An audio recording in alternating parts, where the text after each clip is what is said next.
Lucas Cash with a complete game. A phenomenal play by Chase Jackson at short. The 1-2 pitch. Swing and a miss. He got him. Will Yao. Wow.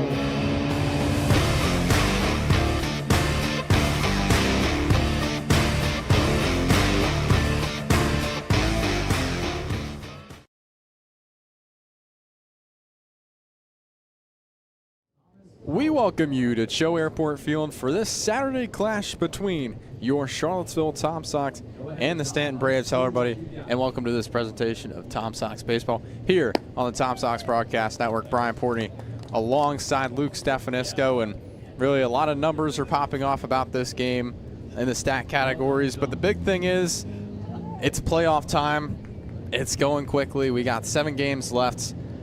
And it's a huge playoff push as the Sox are currently in 3rd place.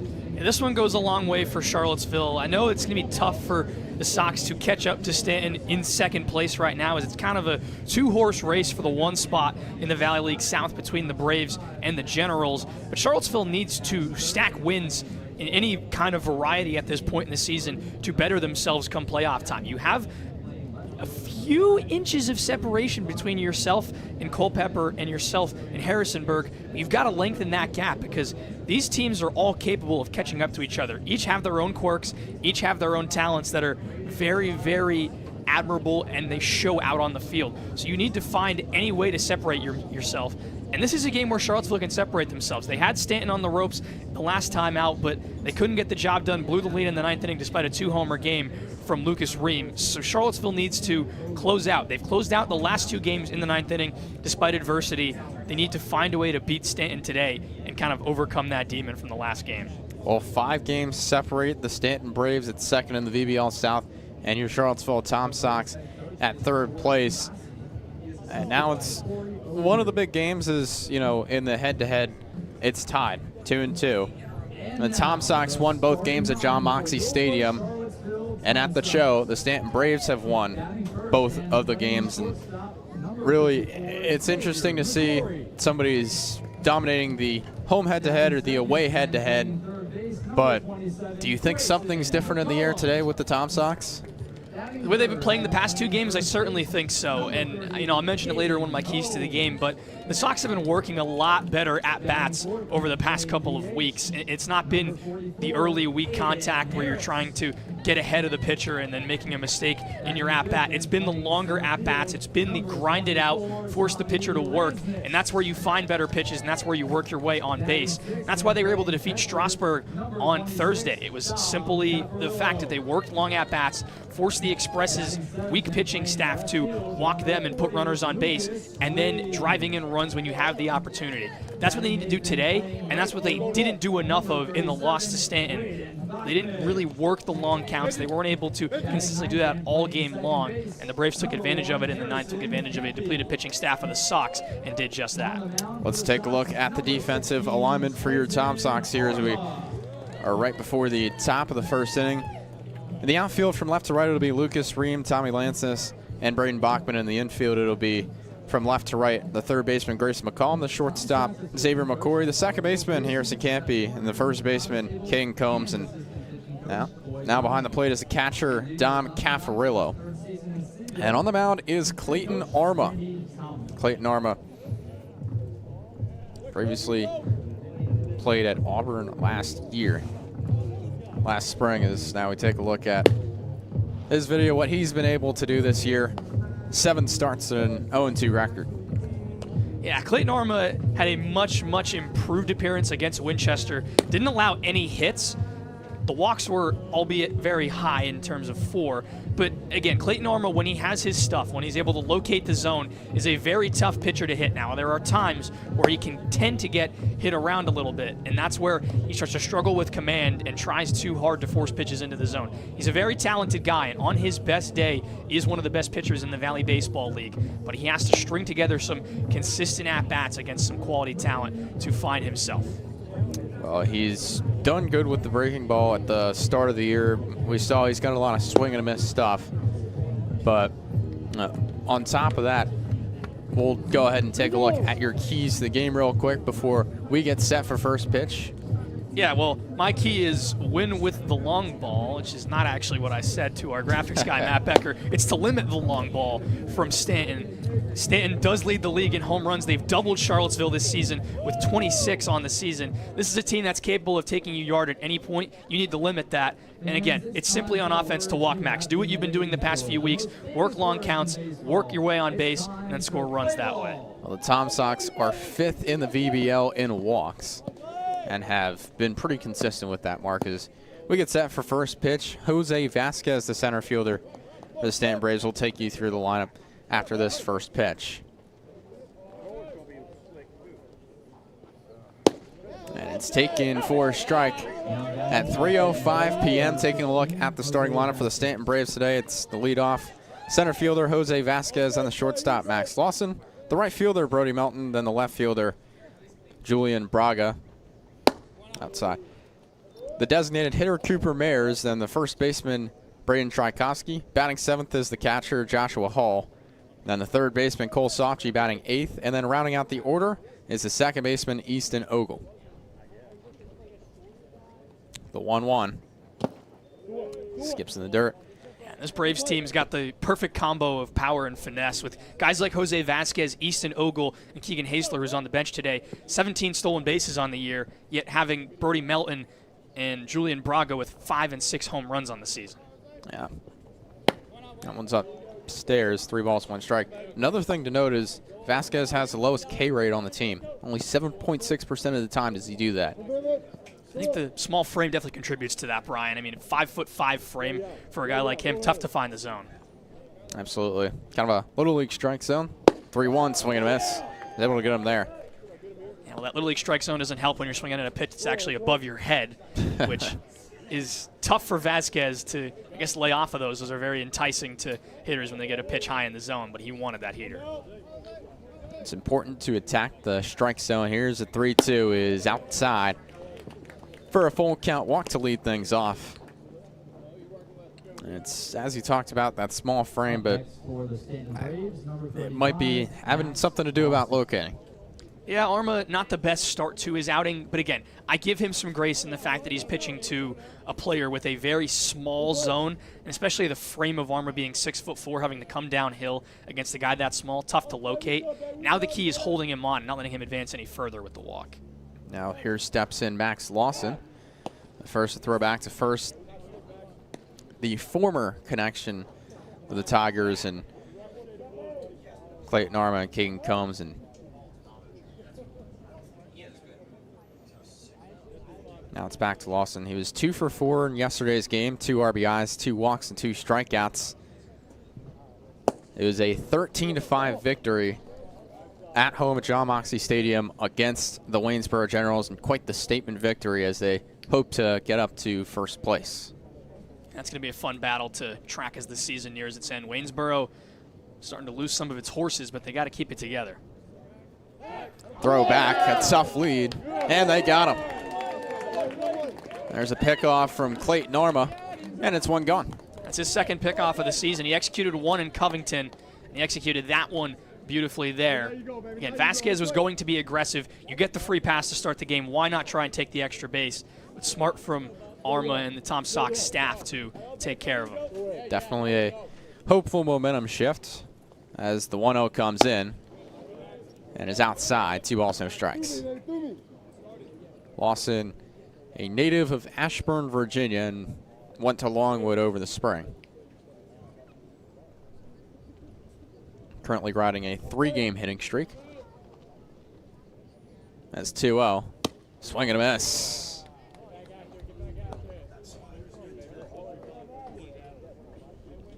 Hoping to go a bit more with that slider as things go along.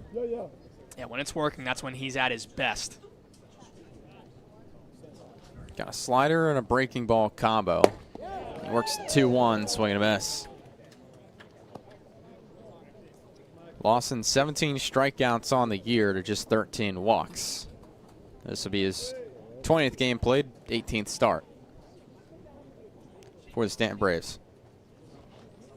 2-2. Called, strike 3. Got him at the kneecaps, and that's 2 gone quickly. And And that's how you change the eye levels to a T right there from Clayton Armour. You start him off with that breaking ball for the first strike, go to the changeup on the second pitch, then go hard fastball. Hitter's thrown off, discombobulated, and he's staring at strike 3. So now that'll bring up Brody Melton. Melton was in the All-Star game between the Valley League All-Stars and the Cal Ripken Senior League. His first pitch is swung on and missed. He went 0 for 2 with a strikeout in that game, and you actually called that game with the Harrisonburg Turks broadcaster. Andrew was great. We had a great time, and obviously it's cool to see the Valley League dominate the way they did in that game. That one's fouled back. It was a 12-3 victory for the Valley League All-Stars. They were really able to turn it on at the end of the game. There was a quote by the manager for the Valley League All-Stars. He said, just hitting's contagious, and it really showed in those middle innings. We've seen Mike Galino do it with Waynesboro all season long, so it's no surprise to hear him say that. 2 is up high. But it is interesting. You said it was the first time the Valley League All-Stars ever beat Cal Ripken? Yes, they played 2 times back in 2009, 2011. Ripken League took both of those games. Now Melton back. The 1-2 is inside. 2 balls, 2 strikes. Well, it's always nice to get to see that, get to see the top talent on display. We all had the honor of covering that game, but, you know, there were plenty of great players all across the Valley League getting represented from all 12 teams. This 2-2 is, they say he didn't go on the check swing. That's 2 very close pitches for Clayton Armour, so the location has not been the issue in this first inning since that first at-bat. Just needs a little bit less and a little bit lower into the zone to get Melton out here. Melton riding a 7-game hitting streak and a 22-game on-base streak as he faces the payoff from Arma. Called strike 3. They got him on the inside, and they'll take that for an unconventional 1-2-3 inning. We head to the bottom of the first. The Staunton Braves 0, Tom Sox up to bat.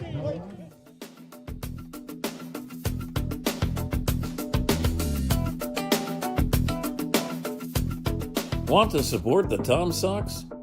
We offer many tiers of sponsorships with numerous benefits. Head to tomsox.org/sponsors to learn more about how you can become a valued partner today. Become a host family today. Host families provide players with a home away from home while building connections that go beyond baseball. Discover the lasting impact that host families have on the team and our community at tomsox.org/host-families. Contribute to Charlottesville Community Baseball today. As a 501c3 nonprofit organization, your support helps the Charlottesville Tom Sox create unforgettable memories and develop baseball's future stars right here in Central Virginia. Visit tomsox.org/donate to see how your gift makes a difference. Don't miss a single moment of Tom Sox baseball. Check out tomsox.org/schedule to see when the team is back in action.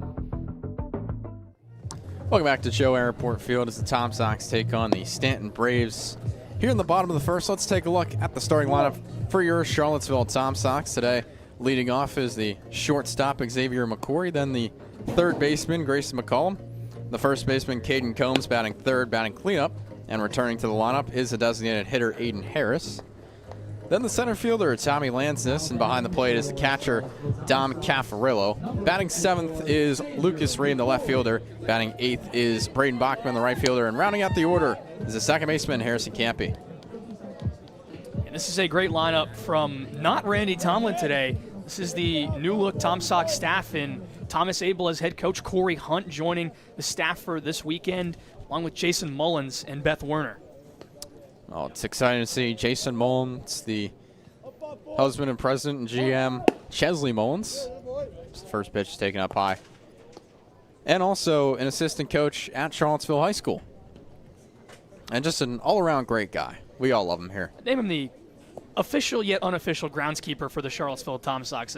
he loves this field due to his work with the Black Knights and the Sox. It's in there for a strike. It's 1-1, but I mean, it's going to be a bit of a new look staff today, but the message is still the same and the implications are still the same as we're getting down the home stretch of the season. This is the second to last Saturday home game of the year. The last one will be closing the bookends on the year as it started at Waynesboro and it finishes against Waynesboro at the Cho next Saturday. We do hope you guys join us for that. That's a 2-1. It is outside. First strike. We'll go back to the point with Corey Hunt being on the staff today. He's a two-time Valley League champion with the Sox, so having him here is a great presence to add to this Sox team, especially having that championship mindset. Not just Randy, but having Corey in today.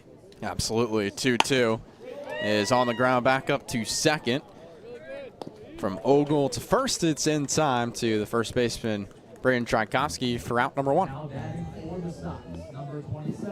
going to bring up Grayson McCollum, taking a look at the starting pitcher today for the Staunton Braves is going to be Lance Gowans. Most likely going to be an opener today. He's had 6 games started, 7 innings pitched. It's not tossed more than 1 2/3 in an outing. But he had 11 starts over the spring for Division III Mary Baldwin University. First pitch is in there for a strike to Grayson McCollum. Yeah, and I think Stanton's hoping for some better luck out of their starter than the last time out with Cohen Bohannon only escaping the first inning and not making it through a second inning of work, struggling to find his control. Foul back, but it also has something to do with what happened not on the field itself during that time, as there was a bit of a delay because of the lights, but it was quickly resolved and we got to play the rest of the game. And it was a lights out performance from Lucas Ream, who had 2 home runs. 0-2's up high. Gowans also has a 4 1/3 inning scoreless streak. His last time allowing a run or an earned run was back on June 11th when he had 4. Now the 1-2 outside. Now Grayson McCollum, yeah, he's been a mainstay in this lineup. It's important for him to get on, especially with 1 out early. Oh, absolutely. And he has the chops to do it. I mean, any way you really ask, Grayson McCollum can get it done. 2-2.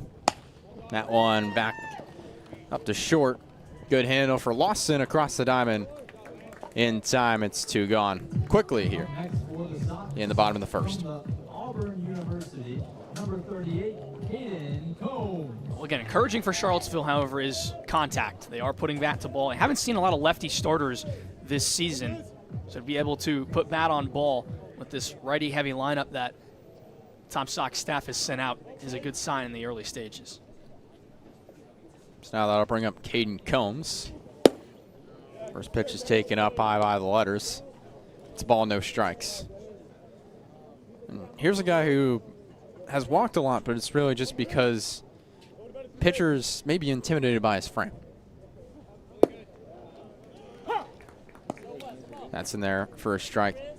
Yeah, Brian, and again, he's seeing a lot of off-speed, not seeing a lot of fastballs, which typically is your command pitch in summer ball. So he's typically spitting on those off-speed pitches and working walks that way. 1-1 is back up the middle. It's a leadoff single, and the first hit of the day for the Tom Sox with 2 outs. That's the one thing Caden Combs has done well all season. He's been able to go back up the middle of the field fairly effectively. That's where most of his hits have come from, save for the occasional pull side double or opposite field double we've seen from him this season as well. But he's been able to just send it right back at the pitcher, which is every hitting coach's dream. Yeah, I mean, he's had the potential to hit to all fields, as one may say. So now they'll bring up Aiden Harris. High fly ball into right center field, going back to the track. First pitch swinging, and that ball is gone. A 2-run home run for Aiden Harris. Welcome back to Charlottesville. You would think the time away would cause Aiden Harris to be a little rusty at the plate, but absolutely not. First pitch swinging on a hung breaking ball from Gowans, and that was to the deepest part of the park for Aiden Harris. We've been waiting to see him display that power all season long. That's a beautiful display of baseball talent. That's fantastic work. And Brian, on the very day that we can officially say Aiden Harris will be a VCU Golden Ram for next season. Welcome to VCU. There you go. The coaches must be happy. I'll bring up Tommy Lansness. That one goes foul. I gotta say, that ball carried a whole lot. Didn't expect it at the start, but that ball just kept going. But that's back to Tommy Lansness.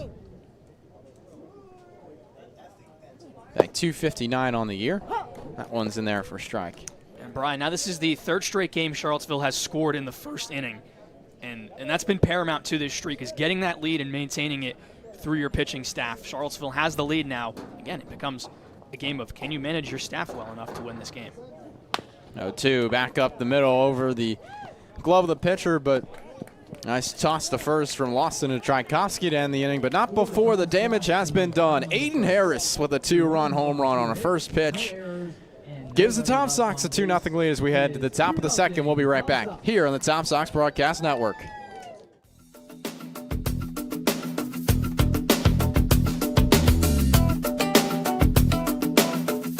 Stay connected with the Tom Sox.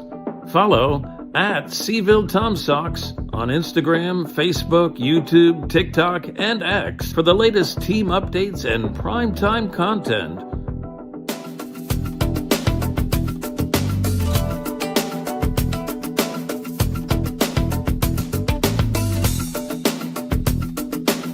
Explore our redesigned website at tomsox.org for everything Tom Sox baseball and sign up for our no-cost email newsletter.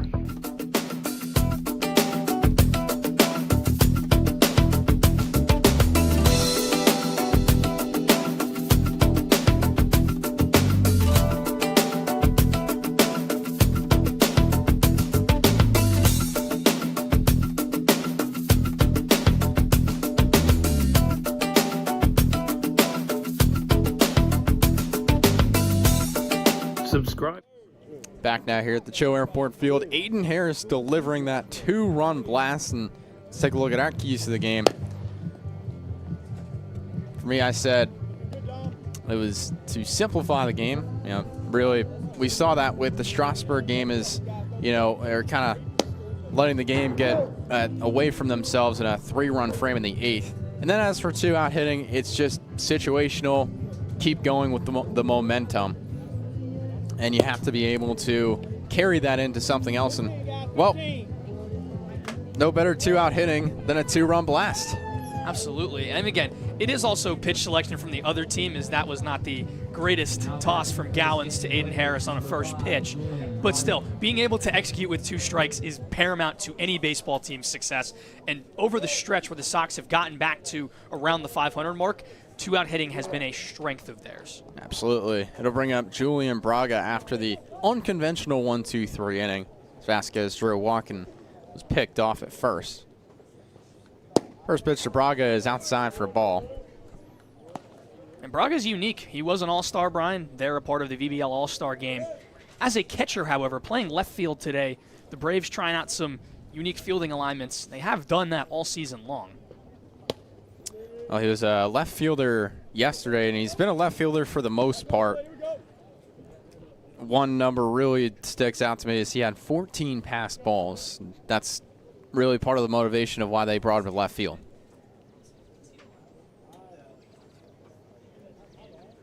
Now the 2-0 is fouled off. He was in that All-Star game. He went 0 for 2 with a run, a walk, a strikeout, and a stolen base. The full package there. There you go. He had plenty to do in that 12-3 victory. Out in Bethesda, Maryland, at Shirley Povich Field. From the Bethesda Big Train as the 2-1 is in there for strike. It's 2-2. I want to mention, too, with Braga, he redshirted at Florida Southwestern. There were 2 catchers from the Valley League All-Stars that were at FSW, in him and Greg Caban.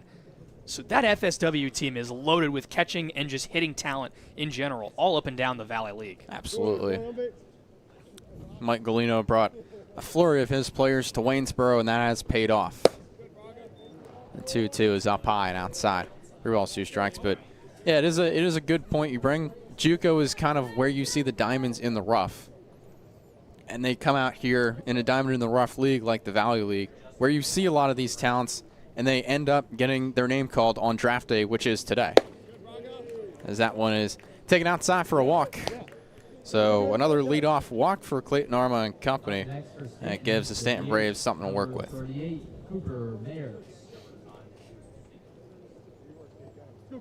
So now that'll bring up Cooper Mayers, one of the few two-way players that the Staunton Braves have. A D3 national champion to boot, a guy that pitched in that championship series for Denison. Takes the first pitch inside for a strike. Batting .400 on the year, though that is in limited action. He is 25 at-bats, so 10 hits to his record. Yeah, 1 swing and a miss. Blew it by him there. He's a bit late on that. Yeah, Arma can run the fastball up. We saw him touch 95, even 96 in Purcellville early in the season. So off that new mound that was designed by Jason Mullins and Randy Tomlin, you get some extra velo to your heater. There you go. 0-2. Foul back, and we heard that one on the crowd mic, the best crowd mic in the Valley League. It's so good, in fact, it actually traveled with you guys to the All-Star game. Travel with us to the All-Star game. We'll travel with us tomorrow to Harrisonburg with me and you on the call when the Sox take on the Turks. Always fun to see that.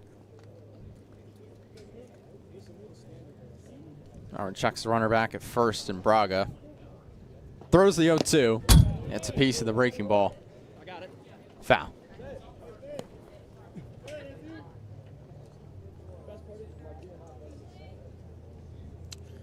So runner first with nobody out here in the top of the second. Tom Sox lead 2-0 thanks to the first pitch. Aiden Harris 2-run home run. Arma ready. Gets a sign for the 0-2. Called strike 3. 3 looking strikeouts for Clayton Arma today. And this is a weird looking line for Clayton Arma so far in this game. 3 strikeouts, 2 walks.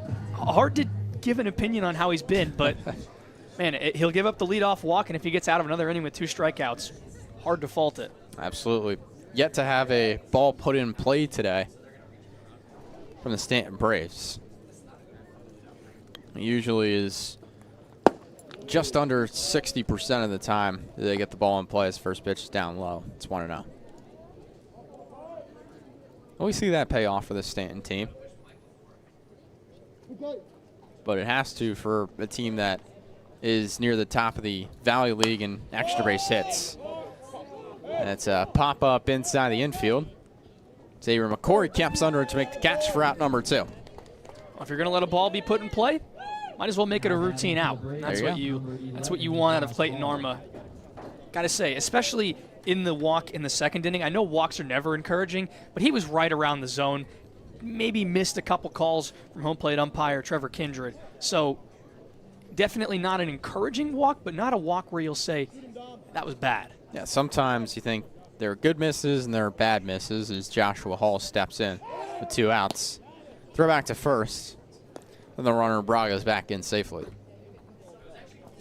Braga has no stolen bases on the year in Valley League play. He, of course, had one in the All-Star game. He's caught stealing 2 times this season. That's outside. Joshua Hall coming into this game batting .333 and 57 tries, and a .509 slugging percentage.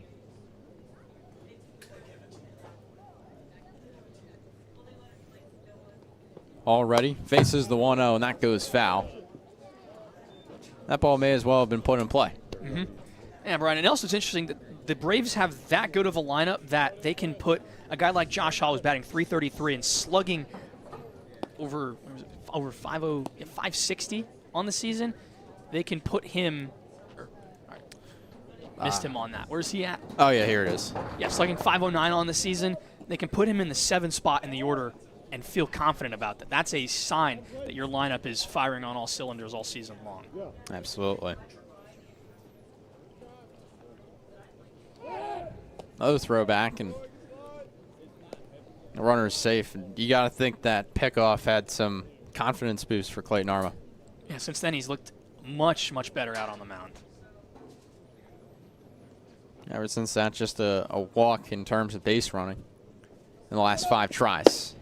1-1, check swing from Hall. Did he go? The appeal says he did not go from the third base umpire. Now the second base umpire right now.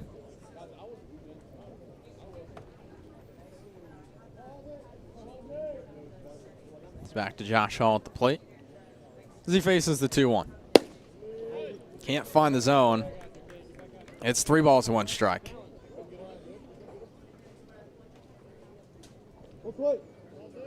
Joshua Hall, 9 runs scored this year, 19 home runs, and 7 extra base hits. The 3-1 is in there for a strike. Flips the corner. It gets the count full. Quickly working.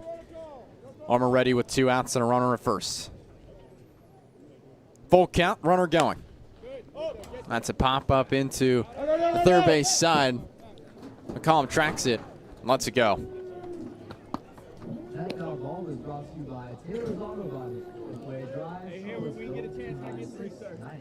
So another payoff pitch. As for Joshua Hall this year, 17 strikeouts and 7 walks drawn in his 66 plate appearances. Arma on the bump. Deals the 3-2. Outside, ball 4. So it puts runners at first and second, and the first runner in scoring position by either side today, as Staunton looks to get some of it back from the home run. And a good opportunity with a guy that we haven't seen play at all for Staunton this season in Cole Sofchi. Cole Sofchi was a fielding substitution when these two teams played at Moxie earlier in late June.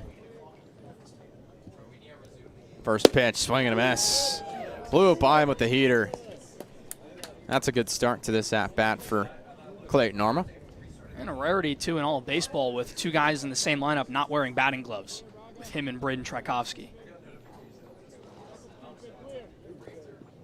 1 is in there for strike. No balls, 2 strikes, 2 outs. It's more of a personal preference, but you don't want that, especially with the wood bat kind of buzzing on the hands if a ball comes in that's not in the barrel. But now Arma has him, no balls, 2 strikes, 2 outs, looking to get out of the jam. Here's the pitch. Just gets piece foul. Cole Sofchi, just 7 games, 3 starts this year, has 4 RBIs.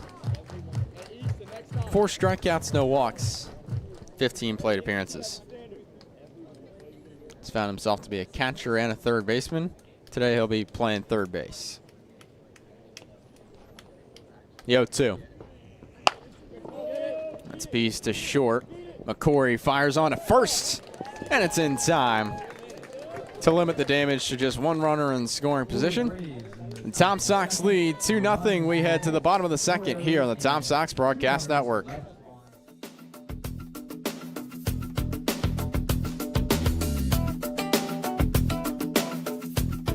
Want to support the Tom Sox? We offer many tiers of sponsorships with numerous benefits. Head to tomsox.org/sponsors to learn more about how you can become a valued partner today. Become a host family today. Host families provide players with a home away from home while building connections that go beyond baseball. Discover the lasting impact that host families have on the team and our community at tomsox.org/host-families. Contribute to Charlottesville Community Baseball today. As a 501c3 nonprofit organization, your support helps the Charlottesville Tom Sox create unforgettable memories and develop baseball's future stars right here in Central Virginia. Visit tomsox.org/donate to see how your gift makes a difference. Don't miss a single moment of Tom Sox baseball. Check out tomsox.org/schedule to see when the team is back in action.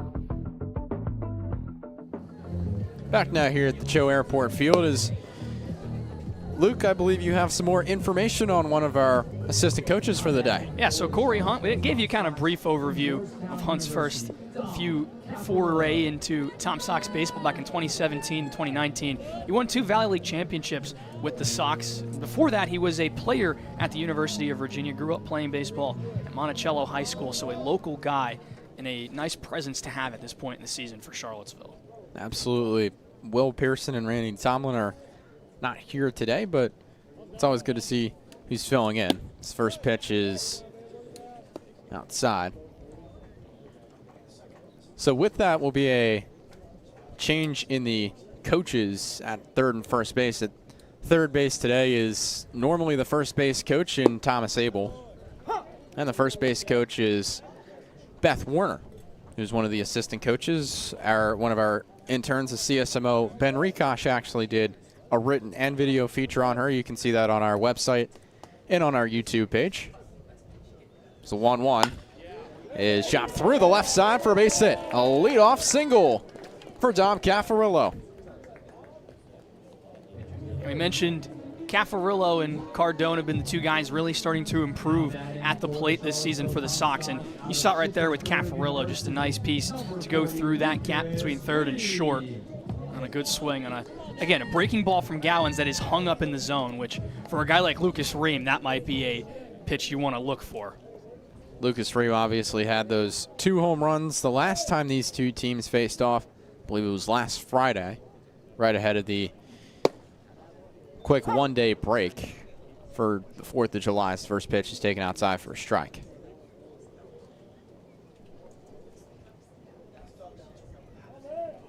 Ream back in the box from Shippensburg University. The 0-1 is in there for a strike. Some nice vertical movement from what we've been seeing in the current starting pitcher, Lance Gowans.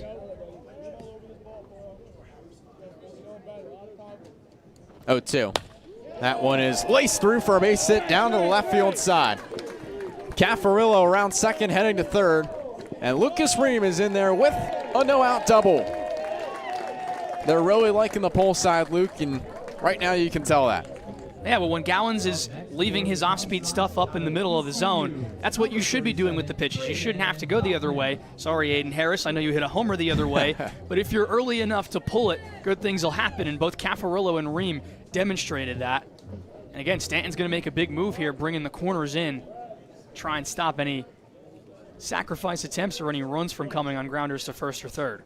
First baseman Tchaikovsky steps back, but the third baseman in Sofji is still playing. There's Braden Bachman. Takes a check swing, and that goes foul as it warps behind the home plate. Braden Bachman has had the potential to do some damage this year. We saw he started out the season hitless and then was all of a sudden 10 ticks behind the Mendoza line. Now he's got 6 RBIs on the year and is now 7 ticks above the Mendoza line, batting .207. 0-1 is outside. It's been good to see his development so far this year. Yeah, and over his last 3 games played, he's 2 for 8, so .250 batting average. He's starting to put the ball in play, and good things have started to happen. He got a little bit unlucky to start the year. It's finally started to turn the Pirates' way at the plate.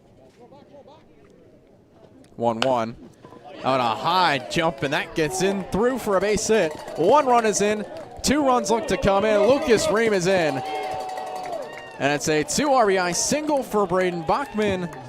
It's a 4-0 ball game.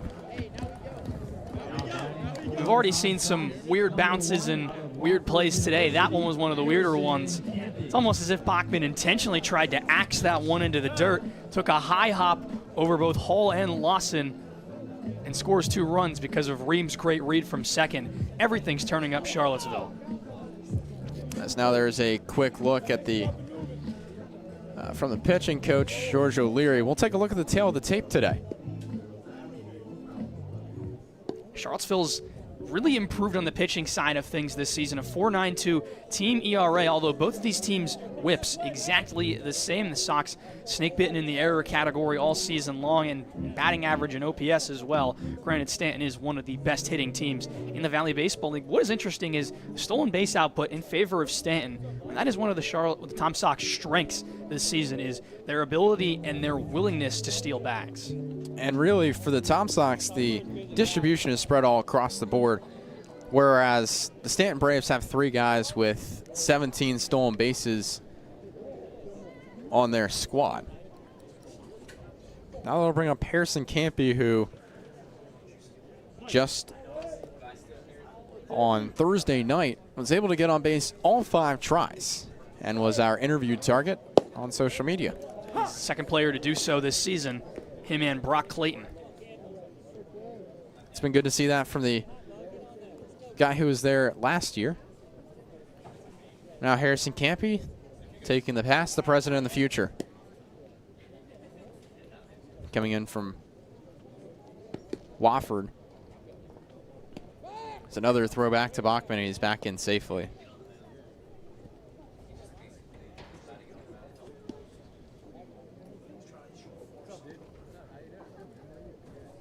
Oh, 1 is up high. We talk about that in terms of the track meet. You know, this team has faced off against the Staunton lefty before in Cohen Bohannon. But the base running advantage still went to the Tom Sox. 1-1 is outside.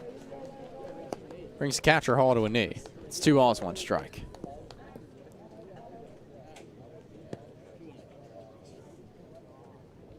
The thing is how they play mind games on the mound. Bachman has 2 stolen bases on the year, 1 time caught stealing.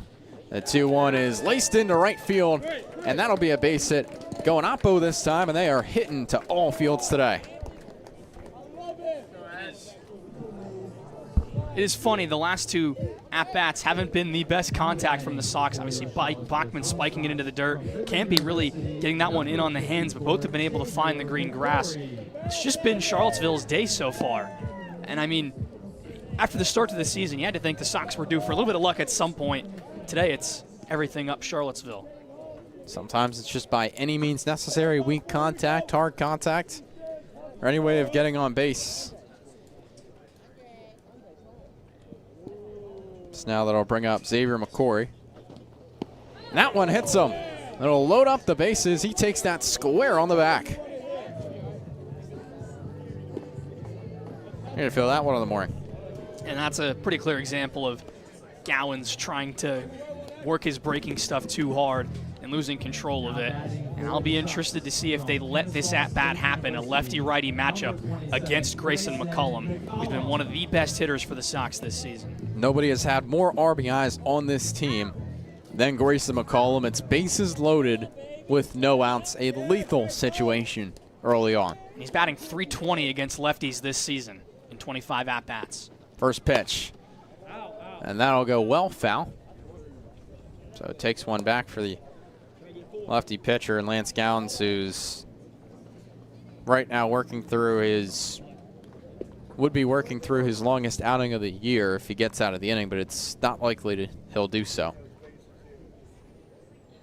0-1 to McCollum. That one lays right back to second. Tough play. He'll be off the bag.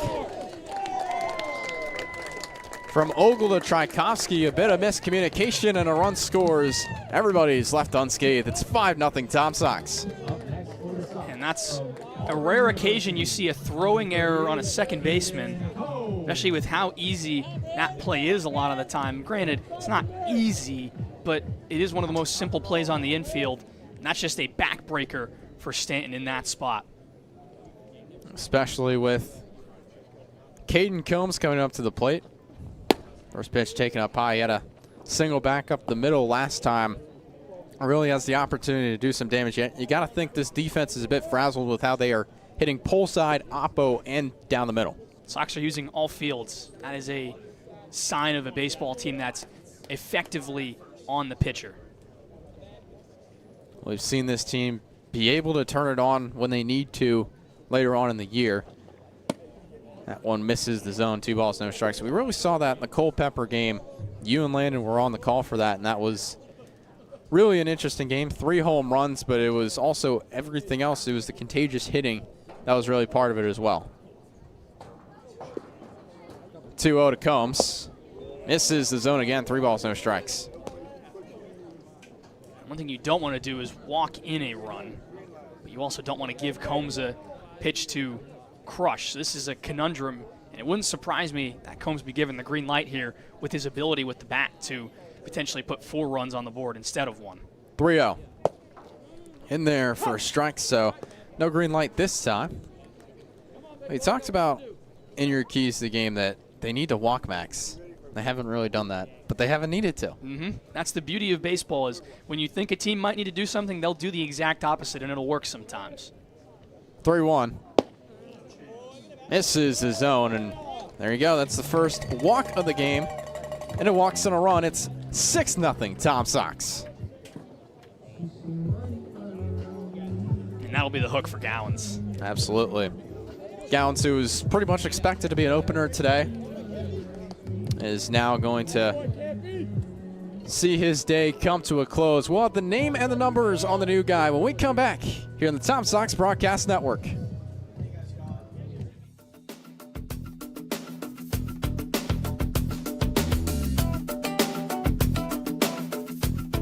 Want to support the Tom Sox? We offer many tiers of sponsorships with numerous benefits. Head to tomsox.org/sponsors to learn more about how you can become a valued partner today. Become a host family today. Host families provide players with a home away from home while building connections that go beyond baseball. Discover the lasting impact that host families have on the team and our community at tomsox.org/host-families. Contribute to Charlottesville Community Baseball today. As a 501c3 nonprofit organization, your support helps the Charlottesville Tom Sox create unforgettable memories and develop baseball's future stars right here in Central Virginia. Visit tomsox.org/donate to see how your gift makes a difference. Don't miss a single moment of Tom Sox baseball. Check out tomsox.org/schedule to see when the team is back in action.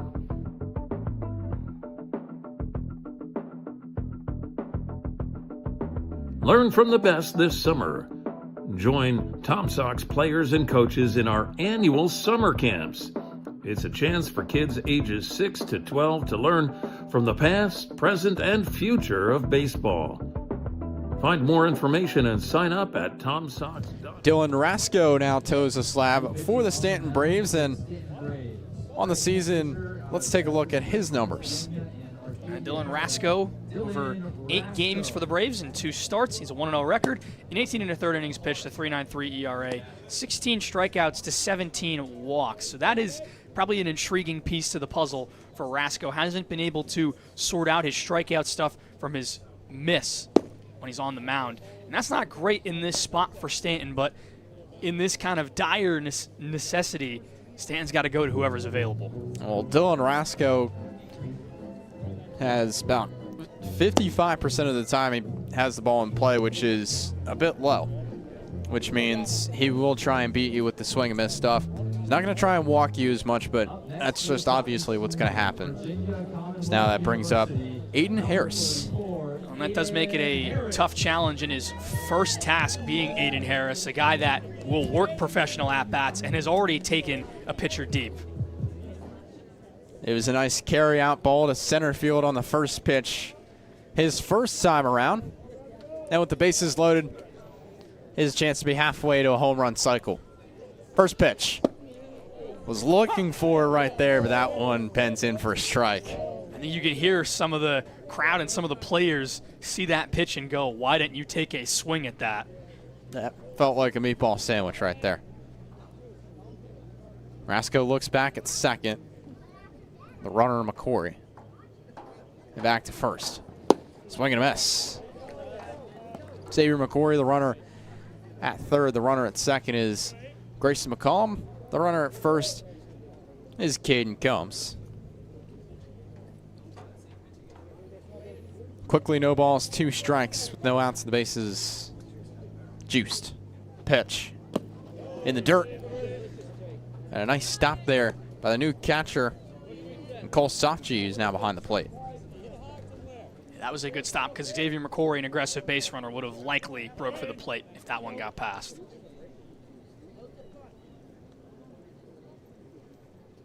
1-2. Called, strike 3.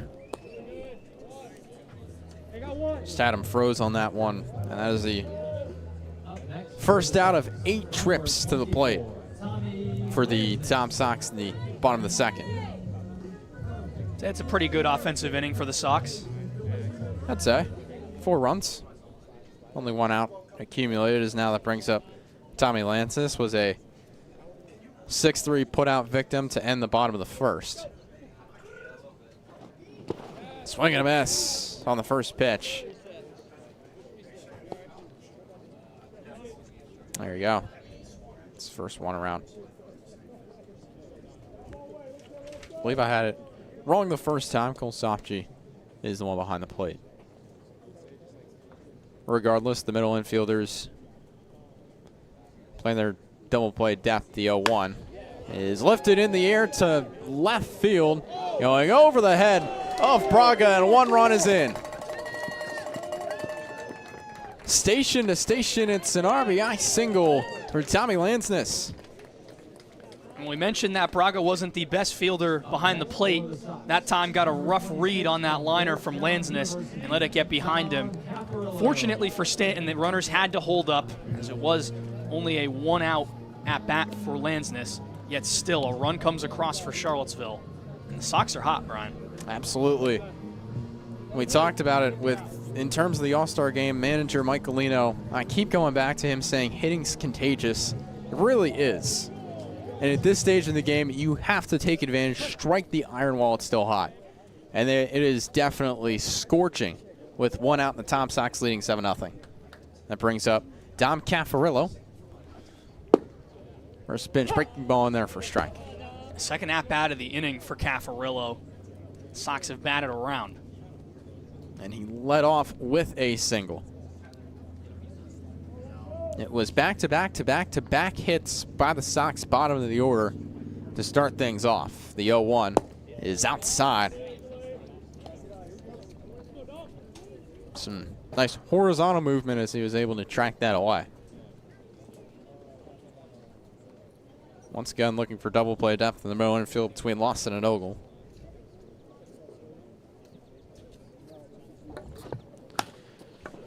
It's a weak ball into right field, and that'll drop for a base hit.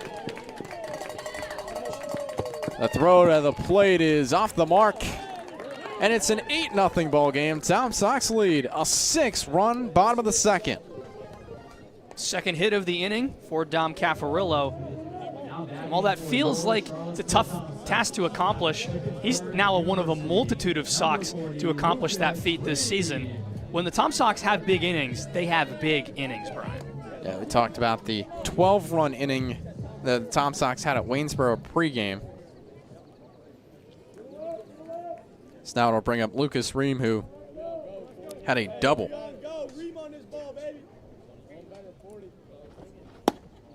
First pitch runs inside. Ball, no strikes. You got to take it where you can. Now, Lucas Ream, I feel like you got to keep talking about that 2-home run game just to see what kind of potential he has in this situation. When the bases loaded, the 1-0. Swing and a miss. He might have been thinking about it right there.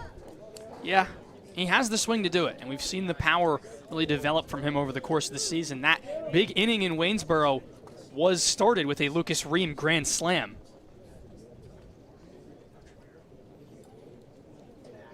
He does have the potential for that. Ream has 3 homers on the year. High fly ball into left, going back, and that's off the wall. 1 run is in. Tommy Lancis rounding third and heading home. It's a 10-0 ball game here in the bottom of the second. And that's the struggle with having Rasco on the mound. His strikeout stuff is great at times, but when it is in the zone, it is very hittable. And Ream took advantage of a missed location from Rasco to blast it off the wall, a couple of feet away from his 2nd grand slam of the year. Was definitely thinking about that one. Braden Bachman had a 2 RBI single earlier on in the inning, and the first pitch is in there for a strike. 0-1. Just as a reminder, Tom Sox lead 10-0 here in the bottom of the second. We always like to say score a lot. The 0-1. That's a foul ball on the right. So Lucas Ream, believe it or not, Brian, becomes the first player on the Sox this season with a multi-double game. Last time that happened was all the way back on July 3rd, 2025 with Elijah Williams versus the Staunton Braves. Some familiar territory for the Tom Sox. It's written in the stars, it seems, today. The 0-2. That one foul to the backstop.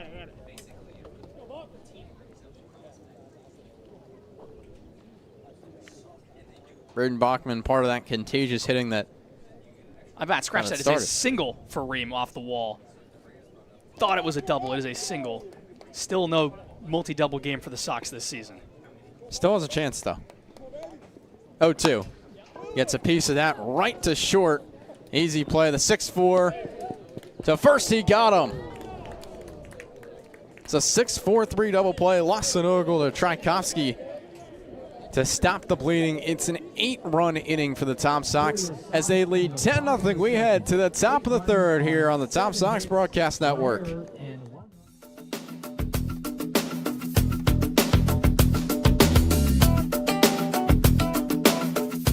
Stay connected with the Tom Sox. Follow at Seville Tom Sox on Instagram, Facebook, YouTube, TikTok, and X for the latest team updates and primetime content.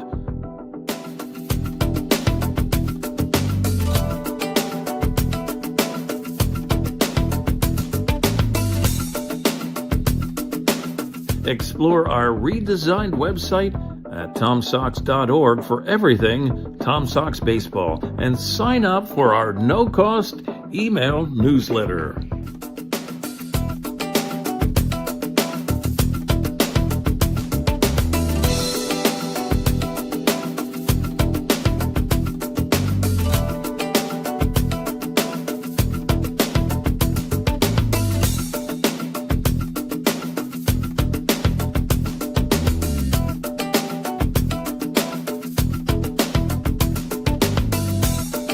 Subscribe to the official YouTube channel of your 4-time Valley Baseball League champion, Charlottesville Tom Sox. Highlight videos, game recaps, full games, in-depth interviews, and so much more on the official digital home of the Charlottesville Tom Sox.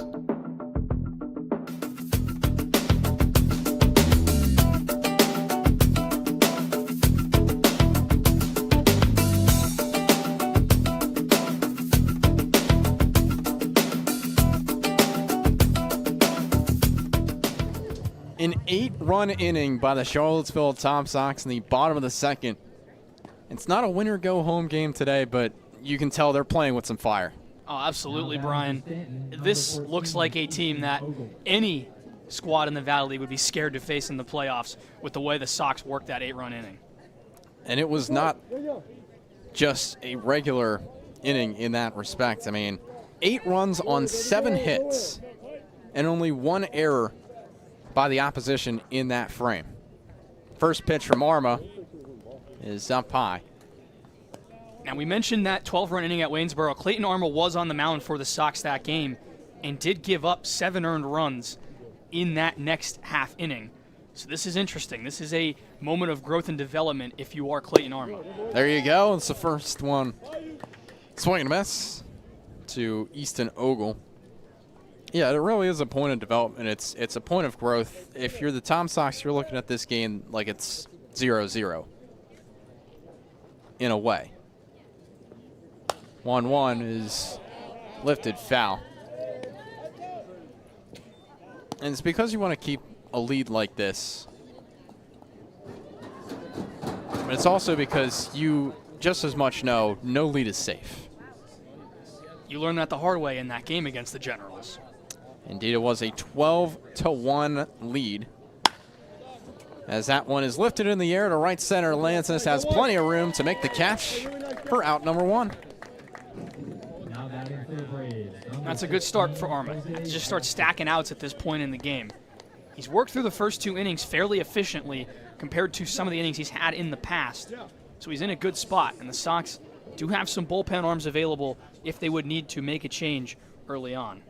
Well, right now, nobody's working in the bullpen, and honestly, right now, I don't blame him. We know that Clayton Armour does have that length, but we'll see how far he goes.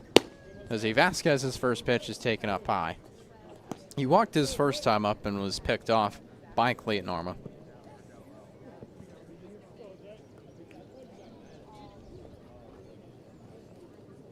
One out to Vasquez. Can't get a piece of the glove of Dom Caffarello. It's 2 balls, no strikes. But it is definitely interesting to see that, at least for, for Staunton, you've got Jose Vasquez. He's a true leadoff guy. 17 stolen bases. So he's a guy who can get on, and then he can create some damage. 2-0 is up high. 3 balls, no strikes. And for Armour, he's just missing. It is just the height of Vasquez. It's such a stark difference compared to the rest of the lineup that when you're in your groove locating in the zone, it's tough to adjust and have to drop a couple inches and feet to try and accommodate. 3-0 in there for a strike. And that time, there you go. It's a smaller strike zone he's working with. He just has to work with it, but has to rely on Jose Vasquez putting the ball in play. He does so more than anybody else on the Staunton team. But there he lays off for his second walk of the game. It's a 5-pitch walk. Now batting for the Braves, number 35. Max. So with 1 out, that brings up Max Lawson. He was a backwards K victim his first time out. We talked about how it was an interesting stat line to start things off. 3 looking strikeouts and 2 walks. And a pickoff. So he looks for number 2 there and is back in safely in Vasquez. Yeah, they're going to try and keep Vasquez in check. He's going to want to get on the move, especially with the deficit Staunton is facing. You got to be aggressive when you have runners on base in this type of environment. Now the first pitch to the plate, runs inside. It's a ball, no strikes. To Max Lawson, who has 13 walks on the year.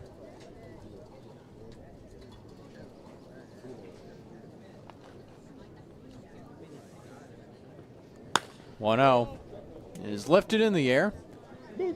Playable and right. Bachman makes the catch for out number 2. Up next for the Braves, number 18. Couple plays in the outfield, and they've served the benefit of the Tom Sox.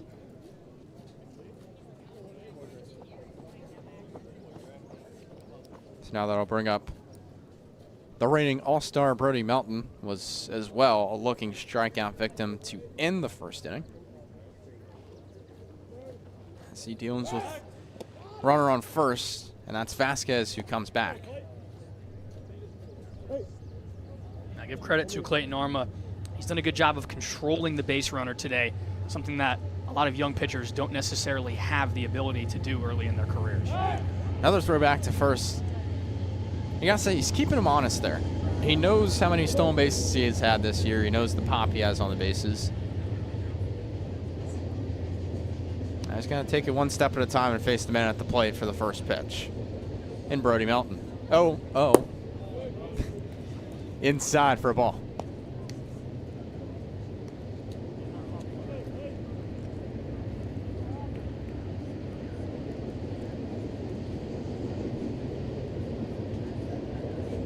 Now it's the first train of the game. 1-0. It's a high drive into left center field, and that'll make it to the gap. Runners at the corner is a 2-out single for Brody Melton. And it's the first hit of the game for the Staunton Braves. A little bit of luck for that one to drop in there, right in no man's land between Ream and Lansness out in left field. And a good read from Vasquez to get there off the 2-out pitch, get to third base, put yourself in contention to be the first run for the Braves. Back to Clayton Orma. He faces off against Julian Braga. A ball got over the head of him during that inning. I believe it was off of Lucas Ream. So plenty to work with there on the fielding side, but now he's at the plate. First pitch. Chop back up the middle. Easy play for Xavier McCory, who steps on the bag at second to end the frame. It's a scoreless frame. All the momentum is towards the way of the Tom Sox. We head to the bottom of the third. The Tom Sox lead 10-0 on the Tom Sox Broadcast Network.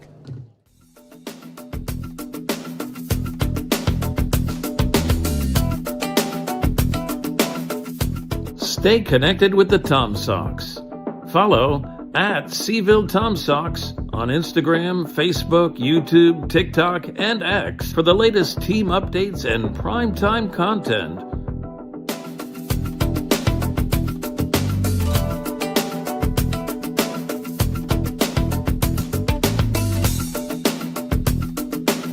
Explore our redesigned website at TomSox.org for everything Tom Sox baseball and sign up for our no-cost email newsletter.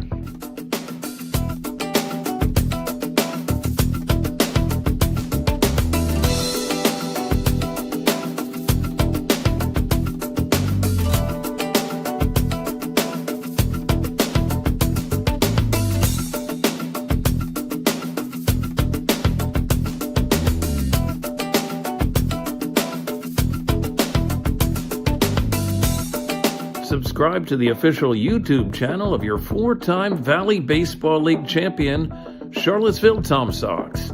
Highlight videos, game recaps, full games, in-depth interviews, and so much more on the official digital home of the Charlottesville Tom Sox.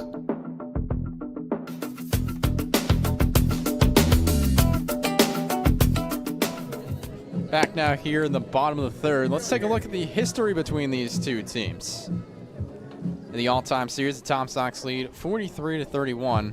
And this head-to-head could end up becoming something important later down the road. Yeah, absolutely. Staunton is in a good spot and a couple games ahead of Charlottesville in that 2 seed. But if things were to go perfect for Charlottesville and go horrific for Staunton, Charlottesville would need the tiebreaker most likely to defeat the Braves and earn up that 2 seed. Starts with this game. First pitch to Campy, runs inside. Harrison Campy. Got a single his last time up, came around a score back in the second. Watch that one trail for a ball. So he's gotten on each of his last 6 times. His last time not being on base was the 7th inning of July 5th. So it's been quite a while for him. It's good to see that.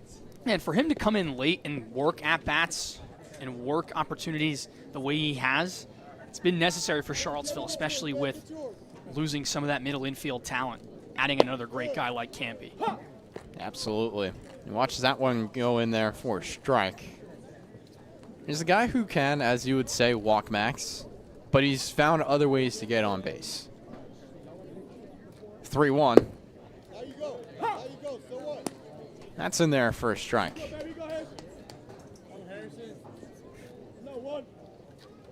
Thought about it and now has to go back. It's 3-2. Outside, ball 4.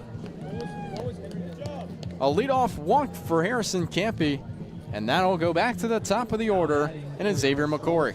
And Brian, usually you talk about an on-base streak, you talk in games. How about at-bats? Or plate appearances for Harrison Campy in 7 straight plate appearances. He's gotten on base. There you go. That's, you're talking about walk maxing. Billy Bean would be thrilled with Harrison Campy right now.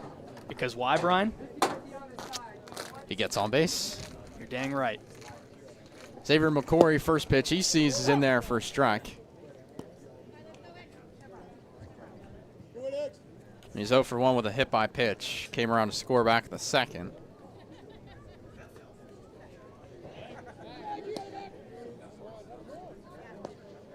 I didn't do the point at you when I wanted you to say he gets on base. That was a part of the movie. I should have done that. That would have really made it. Though the viewers wouldn't have been able to see it. It would have made the whole bit a lot cooler. Let's pretend we did do that. Oh wow! Another hit by pitch. Xavier McCory in back-to-back times he's been plunked, and it's runners at first and second for Grayson McCollum. He's the latest Sox player to get hit by 2 pitches in a game. There's been 3 of them this season. Luke Craddock, Braden Bachman, and Xavier McCory. And Braden Bachman, we remember that was back in the Culpeper game for Braden Bachman. It was a rarity, and then all of a sudden, it's happening a lot. I feel this game's going to change a lot of the superlatives on our game notes, Brian. Can't wait to see that. First pitch is up high. And you've been doing a great job with that all year. Love following along with the game notes and the situationals. It's very easy to get lost into that and just dive into it. Don't want to keep glazing, as the kids say, but got to give credit where credit's due.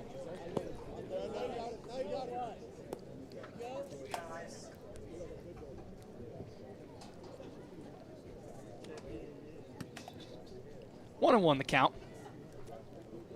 That's the count. Swing and a miss. I wasn't thinking of a good enough word at that point. Well, showing appreciation.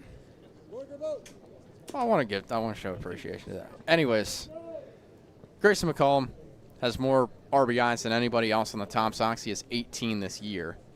Now it's 19 after reaching on an error in the second. That one's outside. 2 balls, 2 strikes to run the count even.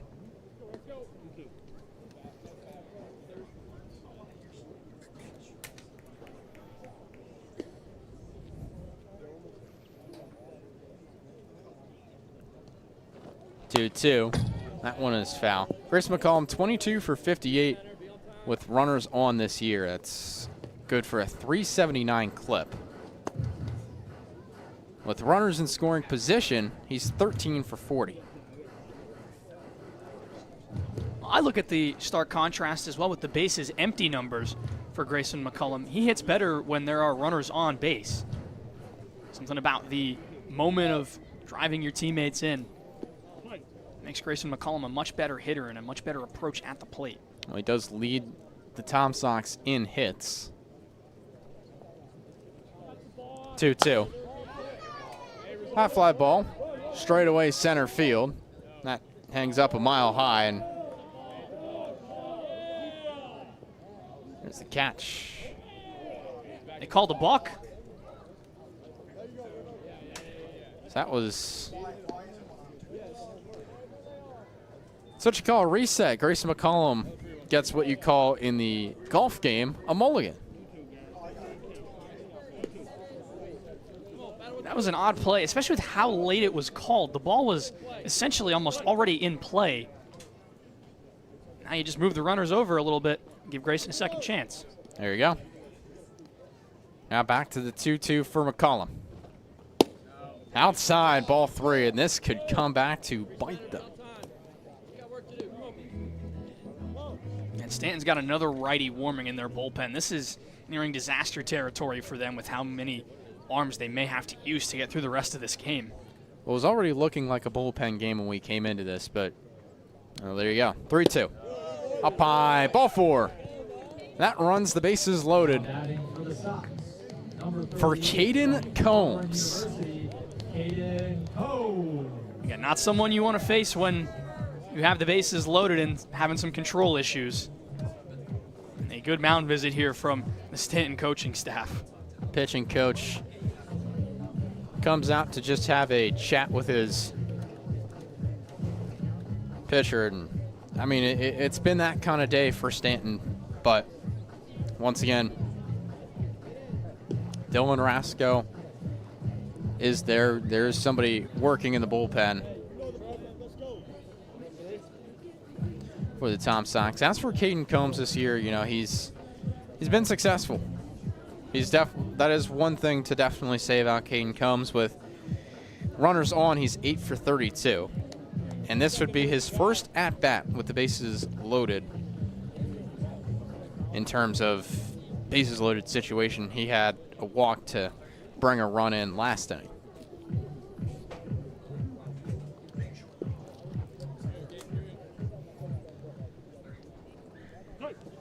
So now still no outs here for Caden Combs.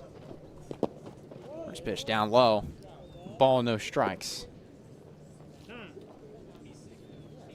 And Campy was very aggressive on his secondary lead, about a third of the way down the third baseline as that one nearly got past Soft G. Wouldn't surprise me if he broke on anything that got past the catcher. Combs walked in that run back in the second. 1-0 is in there for a strike. Some good movement there from Rasco. So the Arcadia product looks to get back into things. Arcadia University, one of the better teams in the Mid-Atlantic Conference Freedom Division. I believe it is. It's 2 balls, 1 strike. Gonna go ahead and confirm that for you guys. Chris Fortunato working in the Tom Sox bullpen. It is indeed the Middle Atlantic Conference Freedom Division. 2-1. It's a weak contact liner back to short. The throw back to second. Runner's back in safely. Lawson makes the line-out catch. McCory back in safely. So that'll bring up Aiden Harris. He's already homered today. Again, back from an injury, seemingly not affected. This is another guy you'd want in this spot. He's facing the 2 extremes today.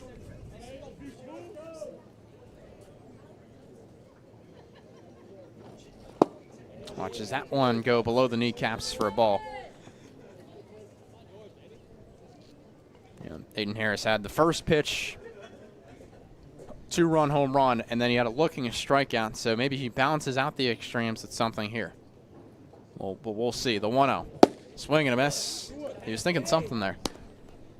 Yeah, Rasco's slider, when it's good and on the outer half of the plate, very tough to get a hold of or even get a piece of.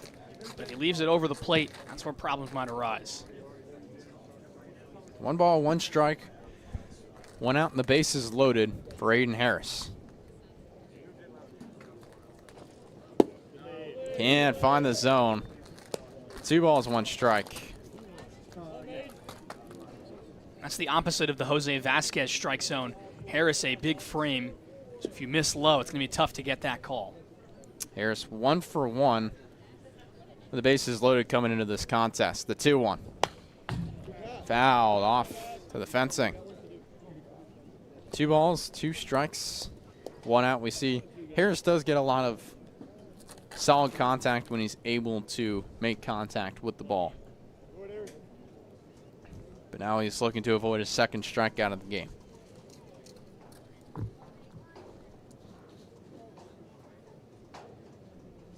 The 2-2 from Rasco. Outside to run the count full. No, he's here. He's down there. This is a big pitch that'll go a long way for the rest of the game. If Charlottesville wants to cement themselves, either a walk or a base hit would do wonders in that regard. McCollum at first, McCory at second, and Campy at third. Payoff pitch is fouled back.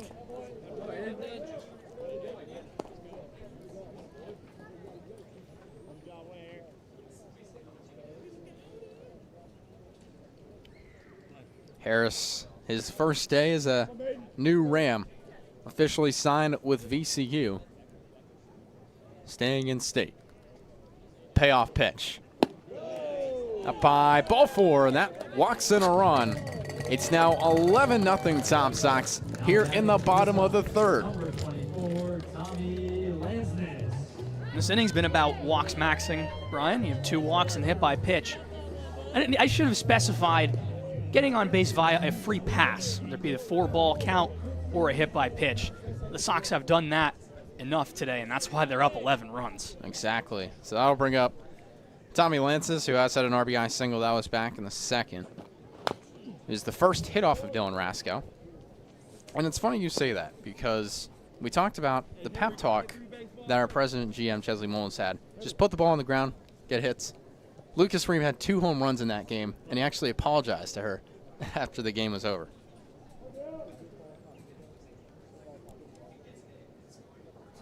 The 0-1. Weak grounder foul. Hit him on his right foot. The jaw guard of Lansness' helmet is interesting. Almost looks like it's taped together to hold on. Not much of a aesthetic choice, but certainly does the job.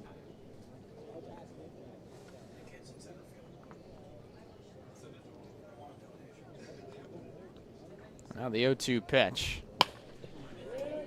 High fly ball into straightaway right field. Makes the catch. The throw home is not in time. Xavier McCory tags from third off the catch from Melton. And with 2 gone, it's a 12-0 ball game in the bottom of the third. For the Sox, from Georgetown University, number 26, Tom Caparola. You'll take that if you're Charlottesville. Just continue adding on runs no matter what way it is, whether it be a sac fly, whether it be a single, whether it be a home run. Continue adding on to this lead. Your offense has given a large enough cushion for your pitching staff, even more than I think you could have hoped for if you're Thomas Abel and the coaching staff today. Absolutely. Caffarillo watches that one sail in for a ball. Little chin music to the man who's had 2 singles in an inning. That was the second inning, an 8-run frame for the Tom Sox, one of the higher scoring innings for the Tom Sox this year. 1-0 is in there for a strike to even up the count.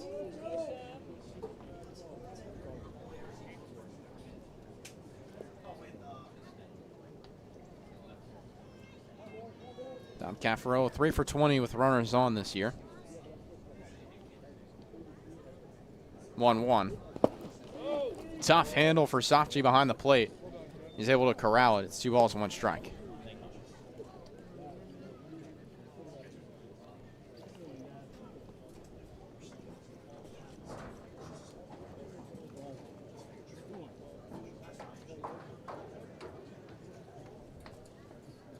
So it's a new third baseman for Staunton. It's Jake Merrick out there. 2-1 is inside. 3 balls and 1 strike. So that means Josh Hall either has moved around the field or is out of the ball game.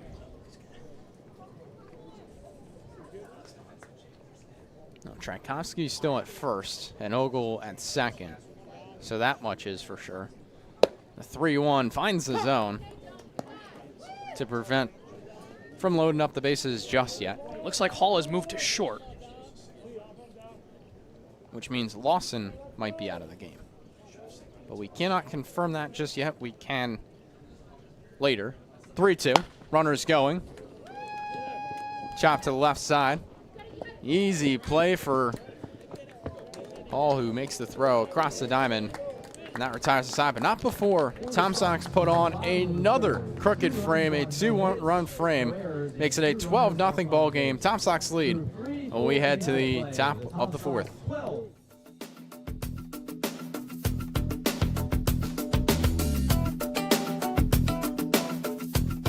Want to support the Tom Sox? We offer many tiers of sponsorships with numerous benefits. Head to tomsox.org/sponsors to learn more about how you can become a valued partner today. Become a host family today. Host families provide players with a home away from home while building connections that go beyond baseball. Discover the lasting impact that host families have on the team and our community at tomsox.org/host-families. Contribute to Charlottesville Community Baseball today. As a 501c3 nonprofit organization, your support helps the Charlottesville Tom Sox create unforgettable memories and develop baseball's future stars right here in Central Virginia. Visit tomsox.org/donate to see how your gift makes a difference. Don't miss a single moment of Tom Sox baseball. Check out tomsox.org/schedule to see when the team is back in action.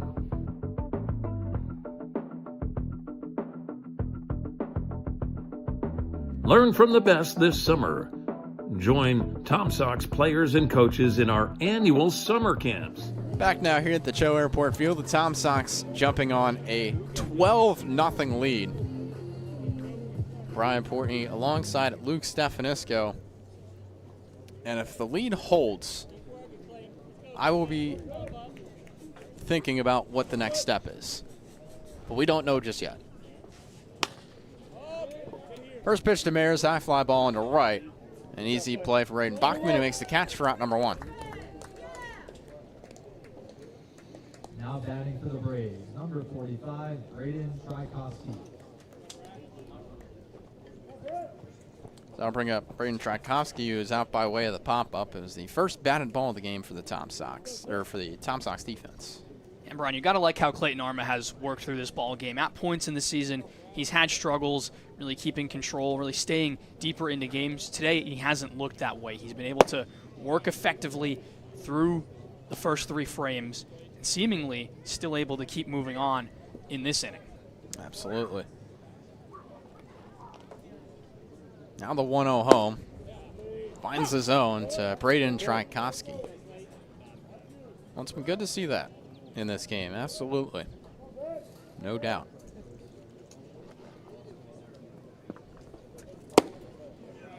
1-1 is inside. 2 balls, 1 strike.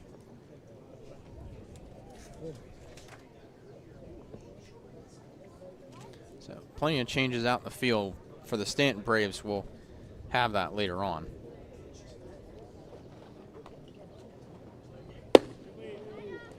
This 2-1 is up high. 3 balls and 1 strike to Trajkovsky, who on the season has had 5 walks. 3-1. And there's number 6. A 5-pitch walk for Braden Trajkovsky to lead off the top of the 4th. And I believe it was something you said. It was the first time this season Clayton Arma has had a scoreless line through 3 innings? Yes, through 3 innings. And it was always an inning where a walk would bite him or he'd allow a hit, allow the runner to score. He hasn't done it the first 3 innings today. And it's been such a difference and a stark contrast to the early season outings he had. Exactly. So Josh Hall stays in the game. We are still looking through this in Presto. We appreciate you guys sticking with us. We'll have you guys updated when we have it all figured out on our end. A 1-0. Finds the zone at the chest for a 1-1 count. So Braden Trajkovsky at first by way of the walk. Josh Hall, his last time up, he walked back in the 2nd. 1-1 is outside, brings Caffarillo to a knee in the righty batter's box. 2 balls, 1 strike.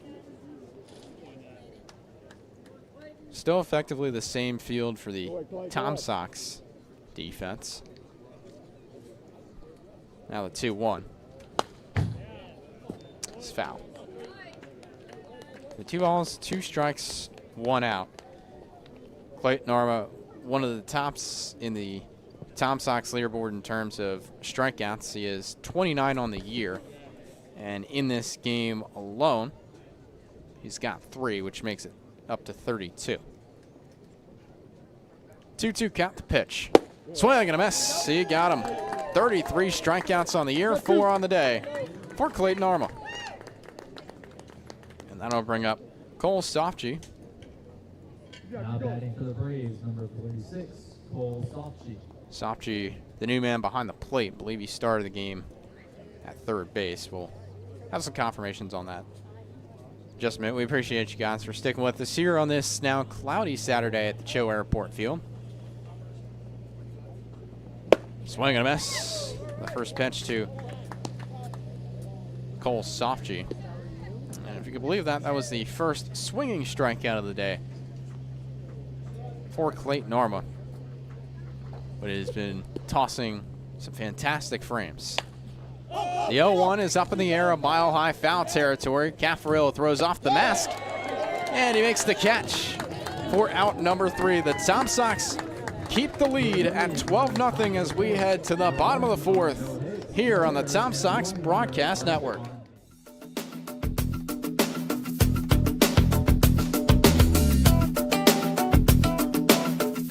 Stay connected with the Tom Sox. Follow at Seville Tom Sox on Instagram, Facebook, YouTube, TikTok, and X for the latest team updates and primetime content.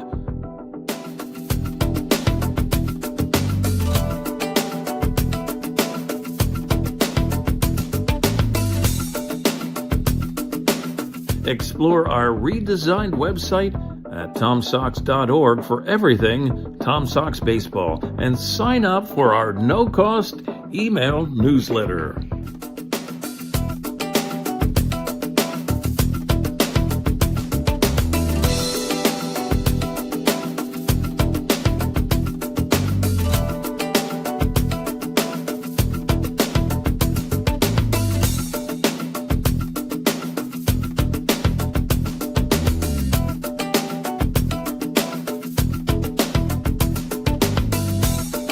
Subscribe to the official YouTube channel of your 4-time Valley Baseball League champion, Charlottesville Tom Sox. Highlight videos, game recaps, full games, in-depth interviews, and so much more on the official digital home of the Charlottesville Tom Sox.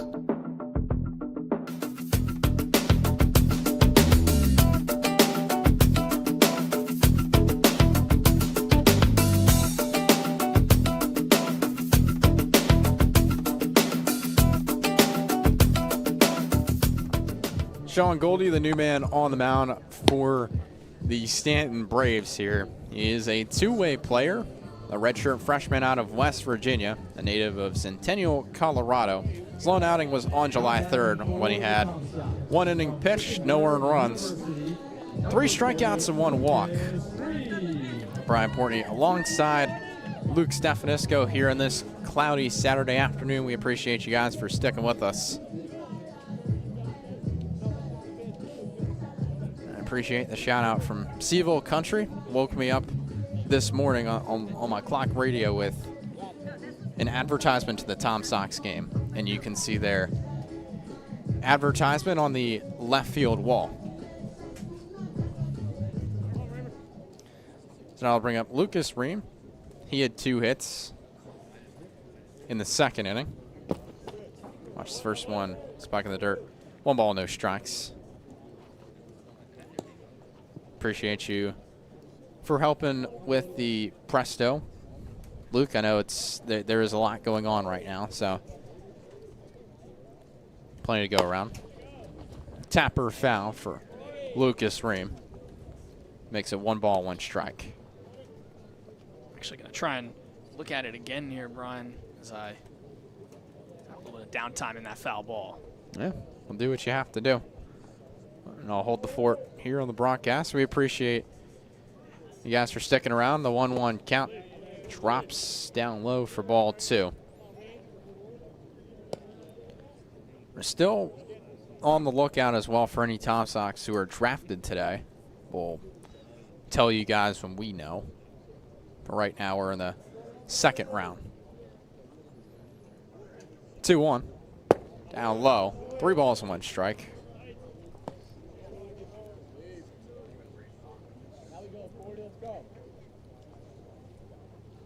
plenty of fantastic alumni over the years. Vinny Pasquantino and Trey Savage as part of them. 3-1 is found back.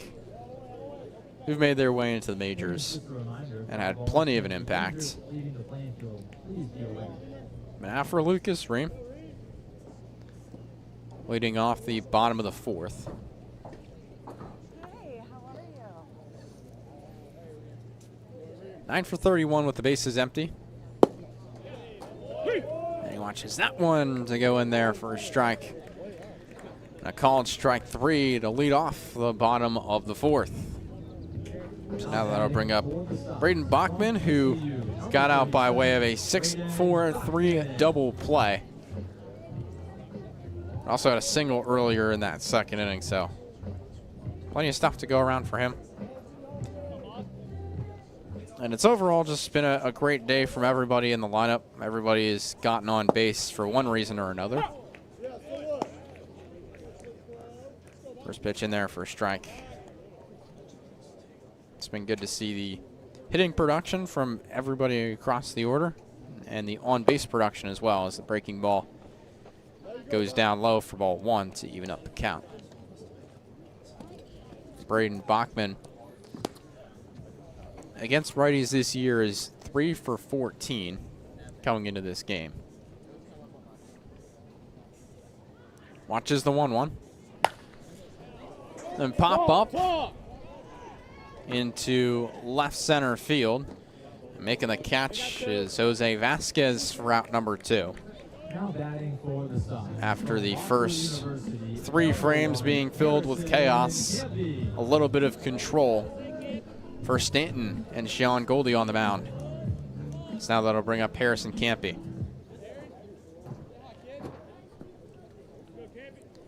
Campy himself is 1 for 1 today, also has a walk. That was the benefactor of a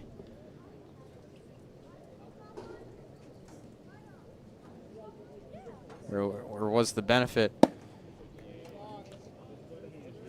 of a balk earlier on.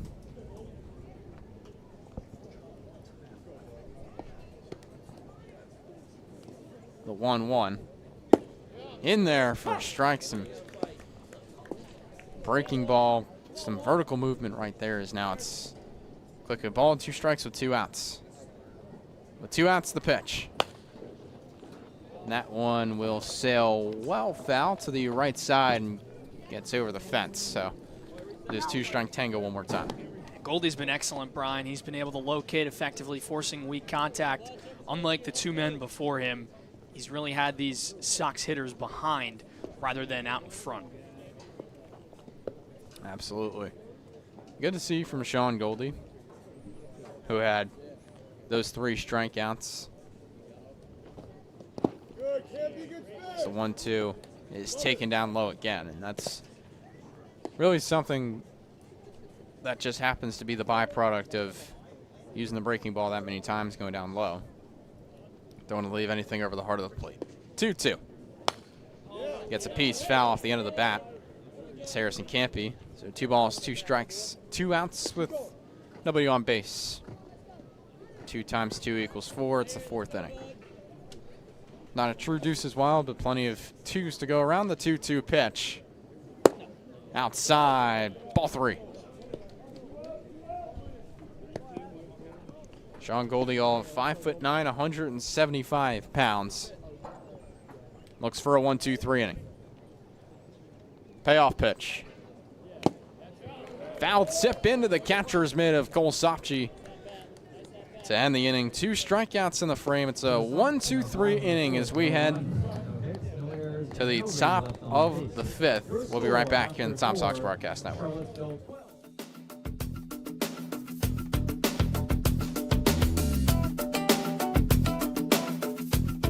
Want to support the Tom Sox?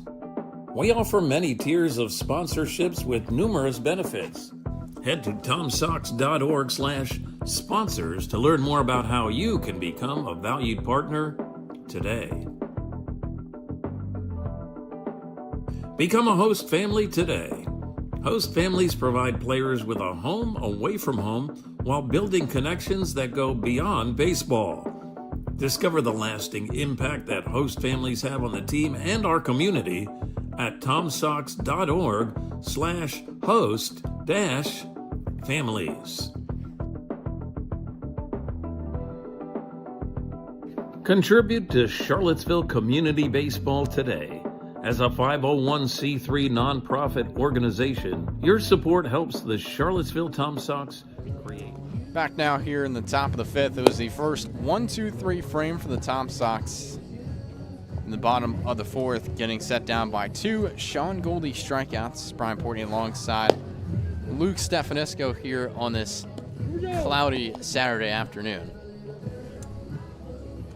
We appreciate you guys for staying along. It's been a good one so far if you're a Tom Sox fan. Yeah, not if you're a Braves fan necessarily. For Charlottesville to do what they've done today, to see a much more encouraging start from Clayton Arma, to put 12 runs on the board and hold Staunton off of the board, exactly what you want. Looking at the 2 other VBL South games going on today at 6:30 p.m. 4th place Culpeper takes on 6th place Covington at Covington and Casey Field, and then at Kate Collins Field it'll be number 5 Harrisonburg at number 1 Waynesboro. First pitch set for 7 p.m. A lot of implications still left to go. Covington catching fire at the end of the year. We've been seeing that with a couple of recent results. Now the 1-0 is fouled back. Best crowd mic in the Valley League sees it as, once again, Easton Ogle is to the plate. Flied out to center, his only time up back in the third to lead off.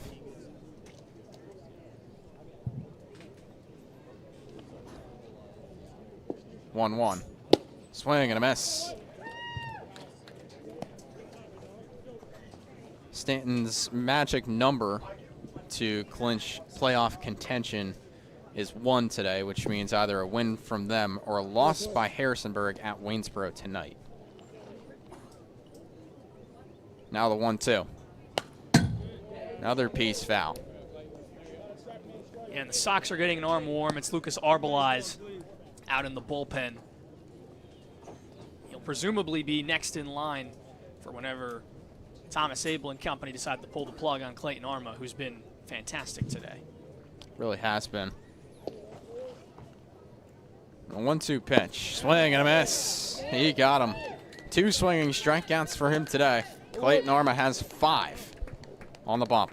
Now batting for the Braves. Yeah, and this is much like his first outing of the season against Waynesboro, where he was able to generate the swing and the miss, but he's been able to keep the runs off the board, unlike that game where the Sox didn't win, as the Sox offense has backed him up, and he's been able to keep the Braves scoreless. It's been a fairly good outing from him.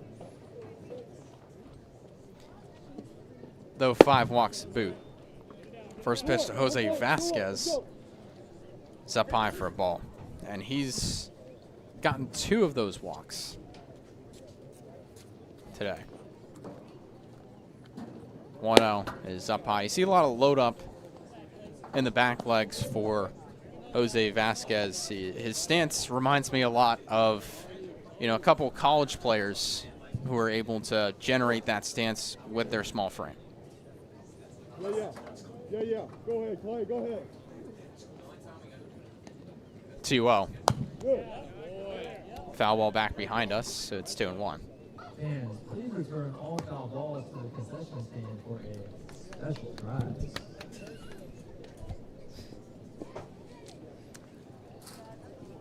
Yeah, and Vasquez goes to West Virginia Tech, not the West Virginia. They made a run in Omaha, but a local product, at least. Or no, he goes to Arkansas Pine Bluff. That's on me.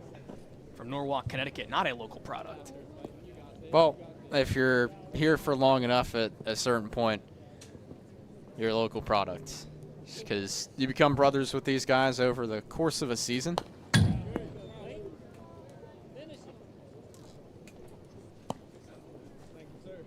Payoff pitching coming as that one's fouled off from Jose Vasquez, who's been winning the early battles against Clayton Arma. But another proving point here is the Tom Sox lead 12-0. Huge cushion for Arma in the top of the 5th. 1 out, payoff pitch. Weak grounder on a short. Easy play for McCory across the diamond. He makes the play. 2 gone. Here quickly in the top of the 5th. And now one of the changes that Staunton made in the field will come to the plate in Jake Merrick.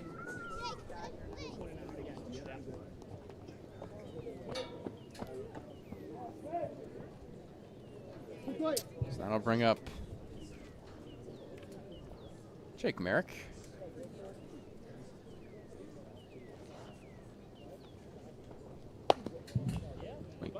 That's weak grounder foul.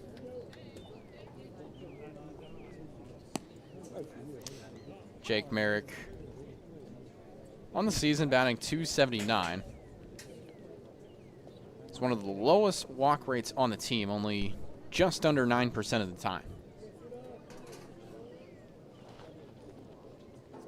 Now the 0-1 runs inside, a ball and 1 strike.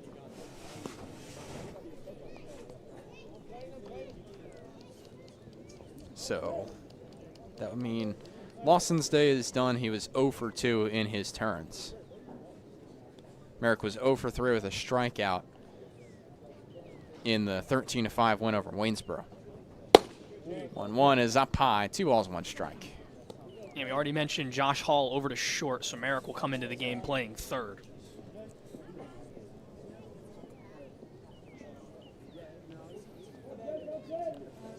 Softry, of course, behind the plate. 2-1. Cannot find the zone. 3 balls and 1 strike, misses the kneecaps. Yeah, I think Dom Caffarillo had no idea where that one missed, and you'd think the man behind the plate would have a pretty good sense of the strike zone. You've seen he's had a lot of good frame jobs earlier on in the year, just keeping things up and inside the zone. 3-1. Misses the zone. It's a 5-pitch walk. Now batting for the Braves, number 18, Brody Melton. And Clayton Arma, as Thomas Abel walks out, doesn't want the hook. Very incensed that those pitches were strikes, and I don't think I can disagree with Clayton Arma on the locations. It'll be a full infield conference on the mound. So don't let the number fool you. Usually when Will Pearson, the pitching coach, comes out, he's just in a jacket. Thomas Abel just out there to pump the guys up, make sure everything's good. You can hear the dugout showing their support for Arma.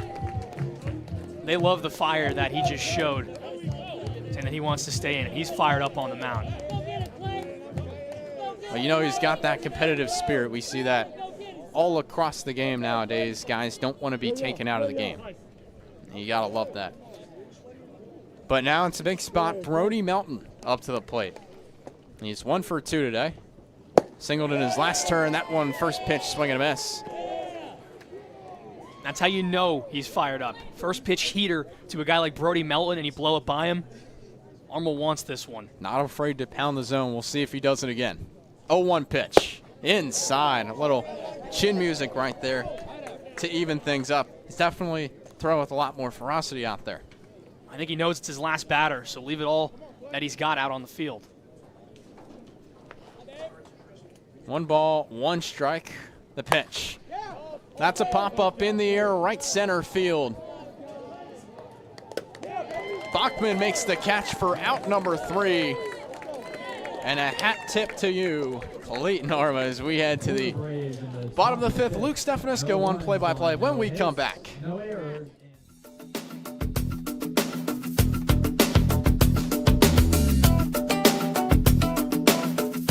Stay connected with the Tom Sox. Follow at Seaville Tom Sox on Instagram, Facebook, YouTube, TikTok, and X for the latest team updates and primetime content.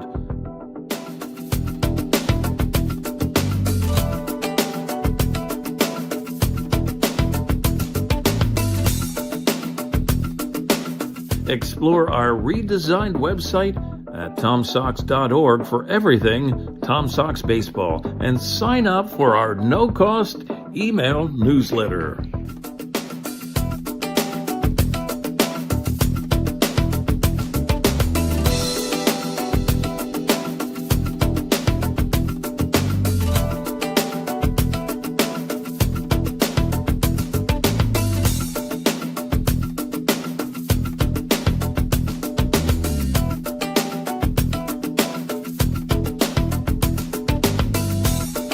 Subscribe to the official YouTube channel of your 4-time Valley Baseball League champion, Charlottesville Tom Sox. Highlight videos, game recaps, full game. It's all Sox after 4.5 here at Show Airport Field. A 12-0 lead for Charlottesville over the Staunton Braves in this late season divisional matchup. Luke Stefanisco and Brian Portney thrilled to be here with you on the broadcast. Xavier McCory will lead it off as Charlottesville is back to the top of the order in the bottom of the 5th.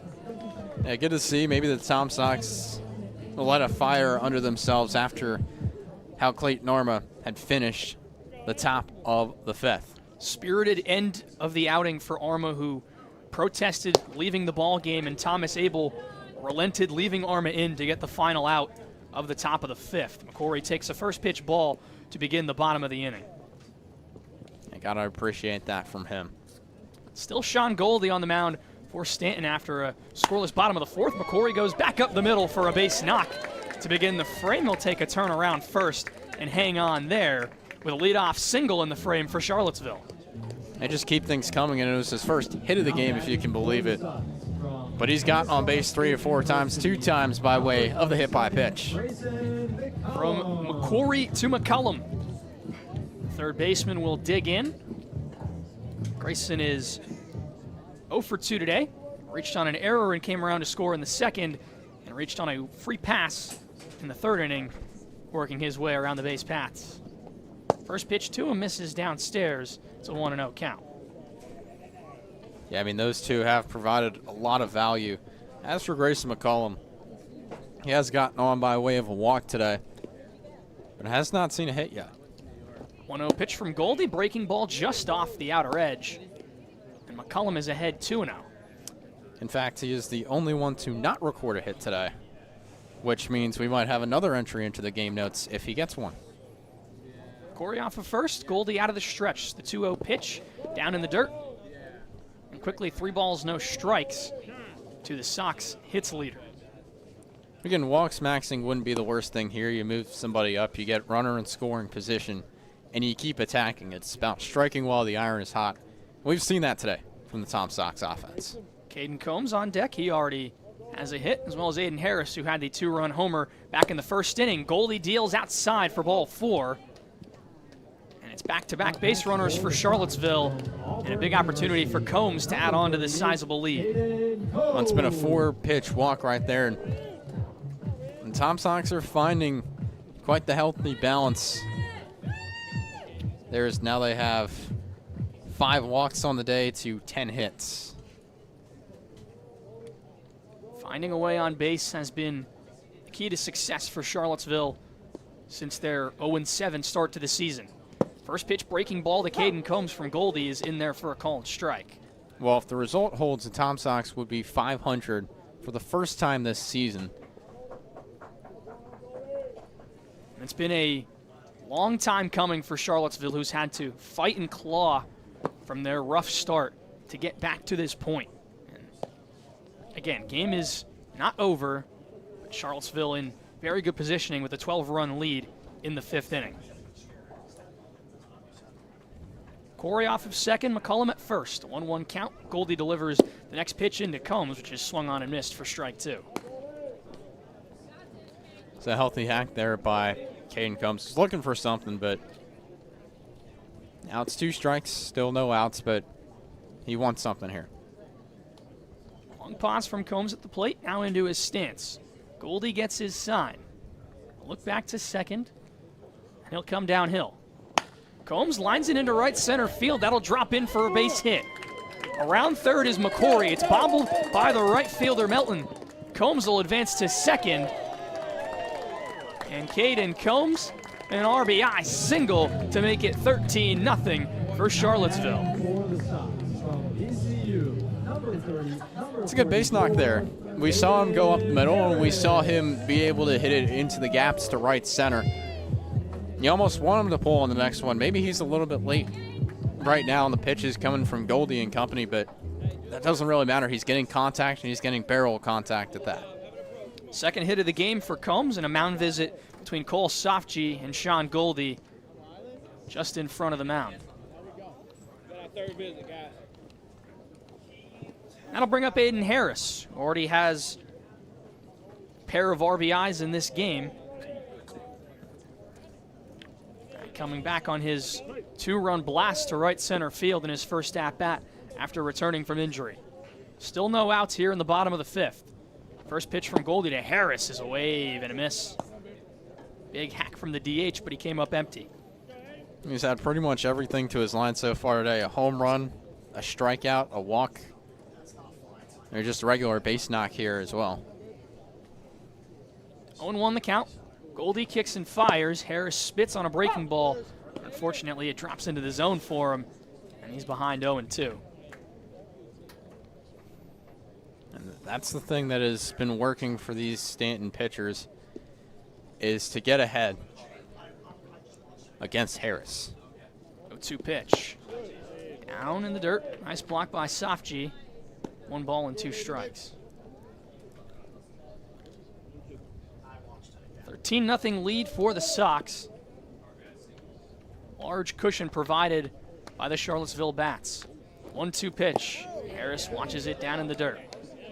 Just been watching a lot of that breaking ball sail down, and you just have to let it go because that same pitch, just a couple of inches up, worked well for the pitcher, Sean Goldie. Even up at 2. Goldie delivers. Pitch that Harris watches just off the outer half to run the count full. With Tommy Lansness on deck, Aiden Harris will get a payoff pitch. Grayson McCollum on third, Caden Combs at second. 3-2. Down low, and Aiden Harris works a walk to load the bases for Tommy Lansness. Now batting for the Sox. Another big situation here for Tommy Lansness. And once again, I mean, if you're in here, your eyes are set on something bigger, but that works as well. With the lefty in the Staunton bullpen, this mound visit, we'll see if it's more of a tactical pep talk or an official change to get a good matchup. Well, for the Staunton Braves to be Kevin Knight, who's currently working in the bullpen. Something interesting about it, he pitched last night. It's not often you see Valley Leaguers pitch back-to-back days, but in this situation, it feels like you just want to get out of the game. Yeah, you have to use whatever arms you can. As a reminder, the mercy rule is 10 runs after 7 innings. Charlottesville already in a sizable spot with a 13-0 lead in the bottom of the 5th. If the score were to hold, it'd be the second shutout by the Sox, or third shutout by the Sox this season. And actually the second against this team, which we've seen 2 shutouts already. The Tom Sox were shut out by Staunton in the first game in this head-to-head back on June 15th. It would be the second one. It would be the second one.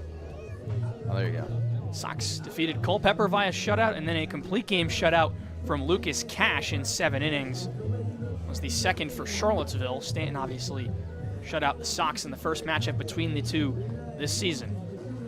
It will still be Goldie on the mound. Lansness will get an opportunity with the bases juiced and nobody out in the bottom of the 5th. Looking to add on to this 13-run lead. First pitch from Goldie. Downstairs, good block from Safji, but it moves Lansness ahead 1-0. It's a good block indeed, but really, I mean, these guys are jammed on the base paths right now. It's good to see the guy from third, but once and again, Grayson McCollum just 90 feet away. Goldie delivers the 1-0. Lansness takes a pitch that just caught the bottom part of the zone to even the count at 1 apiece. Definitely thought about something there, but by the time he tried to pull back, it was already in there and it broke the plane. Tom Caffarillo's on deck for Charlottesville. Here's the 1-1 pitch, again down low. Safji once again proving a competent backstop. 2 balls and 1 strike to the center fielder, Tommy Lansness. Well, Tommy Lansness so far in the day had that sac fly his last time up back in the 5th. He's had 2 RBIs on the day, so he's definitely had that production. The next pitch is lined back into center field. Going back is Vasquez. He'll pull up in front of the track and make the catch. McCullum will tag. Combs holds it second. And it's a second sacrifice fly for Tommy Lansness to make it a 14-0 game for Charlottesville. It's got to have been a while since you've seen a sacrifice fly happen twice for a player in a game. But once again, here we go as we see the head coach, George Lassie, come out of the dugout. This will be a pitching change. That'll be the end of the line for Sean Goldie. We'll get you the details on the new man after this short break. You're listening to Tom Sox Baseball here on Tom Sox TV.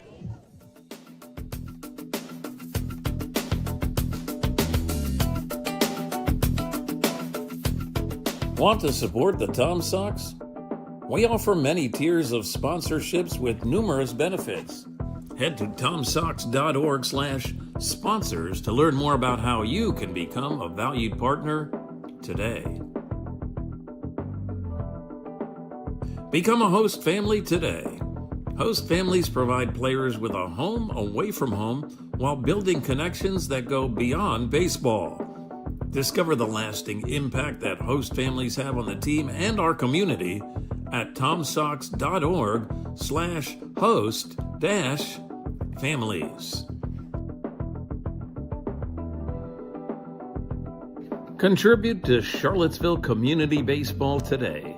As a 501c3 nonprofit organization, your support helps the Charlottesville Tom Sox create unforgettable memories and develop baseball's future stars right here in Central Virginia. Visit tomsox.org/donate to see how your gift makes a difference. Don't miss a single moment of Tom Sox baseball. Check out tomsox.org/schedule to see when the team is back in action.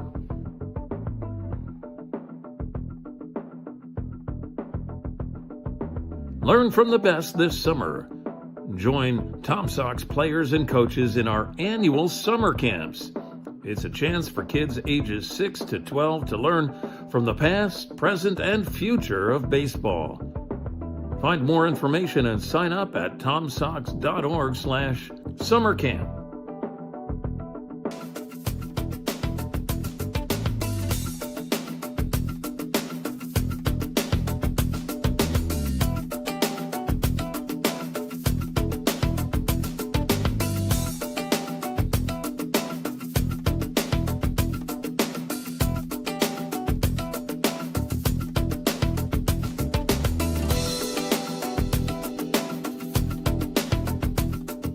Braves go to Kevin Knight to try and get them out of the bottom of the fifth inning.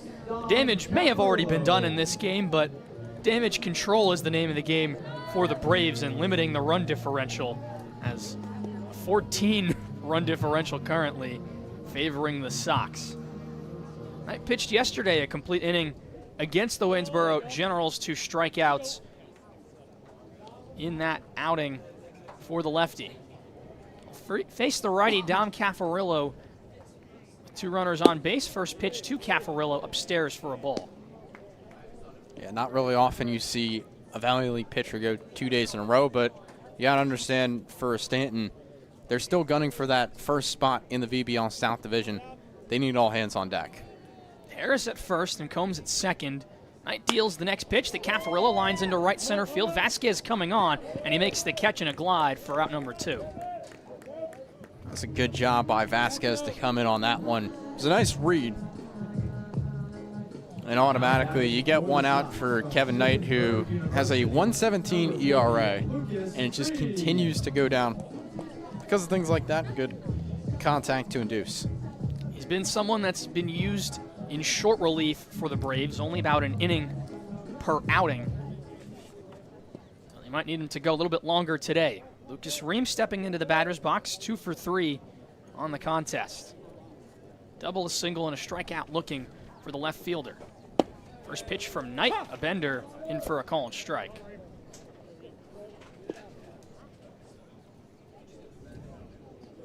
Sox scored 2 runs, 8 runs, and 2 runs respectively to begin the ball game, and after a break in the 4th, scored 2 more in the bottom of the 5th.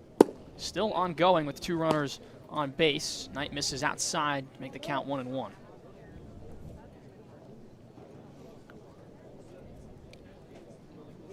So weather in the area, will keep you monitored on that as the rest of this game goes on. Knight kicks and fires the next pitch. Ream lines that one into center. Vasquez will trot back and haul it in for the final out. So Kevin Knight comes in and gets 2 quick outs to get Staunton out of the inning. Although Charlottesville adds 2 more to its already sizable lead. It's 14-0 after 5 complete here in Charlottesville. We'll be right back with some more Valley Baseball, League Baseball on the Tom Sox Broadcast Network.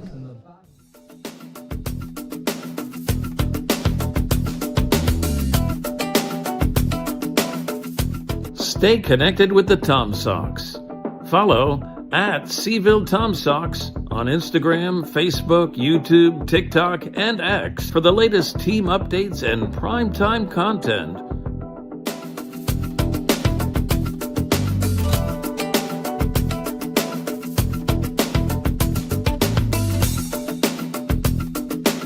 Explore our redesigned website at TomSox.org for everything Tom Sox baseball and sign up for our no-cost email newsletter.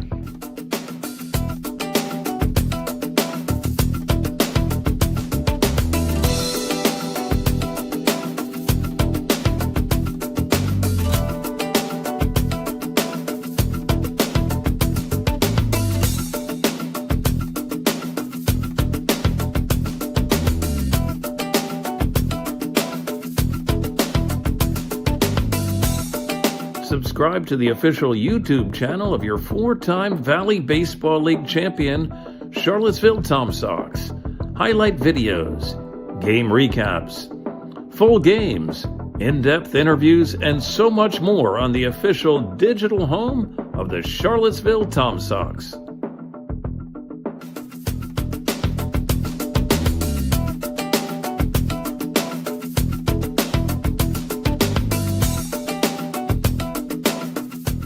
Clayton Arma's day done, Charlottesville turns to the Charlottesville native and for future Randolph-Macon Yellow Jacket Lucas Arbeliz, who has a familiar face in the dugout today, and assistant coach at CHS Jason Mullins cheering him on just a matter of feet away. But before we talk about Arbeliz, let's talk about Clayton Arma's day. Clayton Arma went 5 innings pitched, no runs, none earned. 5 strikeouts and 6 walks, and only 1 hit allowed. It's just been a fantastic day for him. He couldn't have asked for a better one, really. First time all season long that Arma has not allowed a run, and it's put Charlottesville in prime position. Lucas Arbeliz will make his 6th appearance of the season for Charlottesville, trying to keep this scoreline, at least in Mercy Rule territory, for the Sox. The big righty delivers his first pitch, and is fouled away to begin the at-bat, facing off against Julian Braga. Yeah, Arbeliz has come in and had a pretty good line this year. I believe you just talked about it, but you know, it is a good spot for him to test some things out. Oh, 1 pitch to Braga, a breaking ball that never broke, ended up high, and it's 1-1. You know, get that ball out of the way. That's really what you see in practice in between innings. Arbeliz will look to get back into the zone on the 1-1. He does, and it's grounded over to Caden Combs at first, who will take it himself to the bag for the first out. There you go. Once again, inducing that contact, and it's good to see from him. Just an easy play for Caden Combs. It's 1 gone. Turn things over to Cooper Mayers, the DH. Mayers on the afternoon is 0 for 2, a strikeout and a flyout on his line. Arbeliz working fast, first pitch fastball downstairs to begin the at-bat. Well, we really see that in his approach anyways. He brings his feet quick and does a little quick pitch. 1-0, clips the inside corner to make it a 1-1 count. Again, we had the all-Charlottesville battery between he and Caffarillo. Now add in a few Charlottesville natives in Corey Hunt and Jason Mullins to the coaching staff. You've got a lot of Charlottesville in that dugout for the Sox. Arbelage drops in a breaking ball for strike 2, looking for his first strikeout of the afternoon. 1-2 pitch. Elevated too high for Arbelage to even the count at 2 apiece.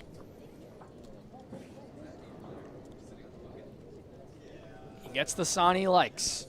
The 2-2. Ground ball off the hands over to second. Campy collects and throws to Combs for the second out. Good start for Lucas Arbelage with 2 groundouts in the top of the 6th, and he'll look to work a clean 1-2-3 inning with Braden Tchaikovsky at the dish.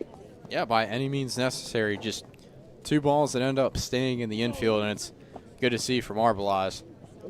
You don't need strikeouts right now, just be able to eat the inning. Arbelage, first pitch to Tchaikovsky, skips off the dirt, and it's a 1-0 count to the first baseman. Tchaikovsky spent a lot of time on injured this season for the Braves. Made his return a couple games ago against the Covington Lumberjacks. Arbelage found the strike zone for the second pitch. Against him is Evan Reese out throwing in the bullpen for Charlottesville. 1-1, foul tipped off the end of the bat by Tchaikovsky, and it's 1-2. Haven't seen a whole lot from Evan Reese recently, so it'd be good to see if he gets some, maybe an inning or 2, depending on how the score goes. Tchaikovsky will step back into the batter's box. Arbelage already ready. Here's the 1-2. Breaking ball, bends downstairs. Caffarillo liked that spot, but good discipline from Tchaikovsky to hold off. Tchaikovsky working on a walk already today. 2-2 the count. Arbelage deals a beautiful breaking ball just off the outer part of the zone. Maybe a little high, and it'll run the count full. Tchaikovsky will look to reach again on his second walk. Here's the payoff pitch from Arbelage, and Tchaikovsky rips it down the left field line. Ream on the run, and it clangs off the wall in foul territory. Tchaikovsky heading around first, maybe ran into Caden Combs as the throw gets away from Campy at second, and Combs will collect. So a wild play results in a single and an error, advancing Braden Tchaikovsky to second base. The throw just goes errant from Lucas Ream left. He kind of just sent that one, but overall, you just gotta, if you're Lucas Arbelage on the mound, recollect and focus on the controllables here. You got Josh Hall at the plate, and he hasn't had a hit today. As you mentioned, Portney, Hall 0 for 1. Arbelage's first pitch to him is grounded foul on the first base side.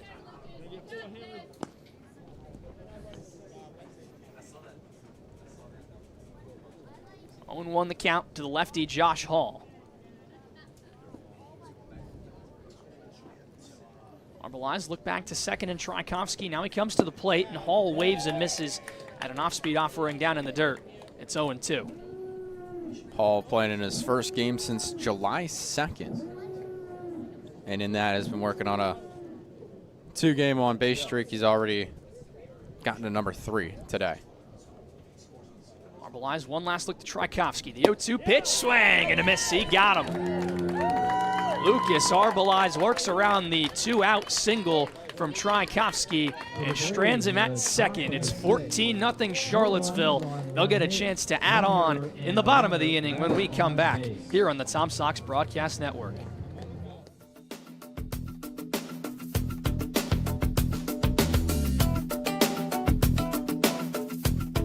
Want to support the Tom Sox? We offer many tiers of sponsorships with numerous benefits. Head to tomsox.org/sponsors to learn more about how you can become a valued partner today. Become a host family today. Host families provide players with a home away from home while building connections that go beyond baseball. Discover the lasting impact that host families have on the team and our community at tomsox.org/host-families. Contribute to Charlottesville Community Baseball today. As a 501c3 nonprofit organization, your support helps the Charlottesville Tom Sox create unforgettable memories and develop baseball's future stars right here in Central Virginia. Visit tomsox.org/donate to see how your gift makes a difference. Don't miss a single moment of Tom Sox baseball. Check out tomsox.org/schedule to see when the team is back in action.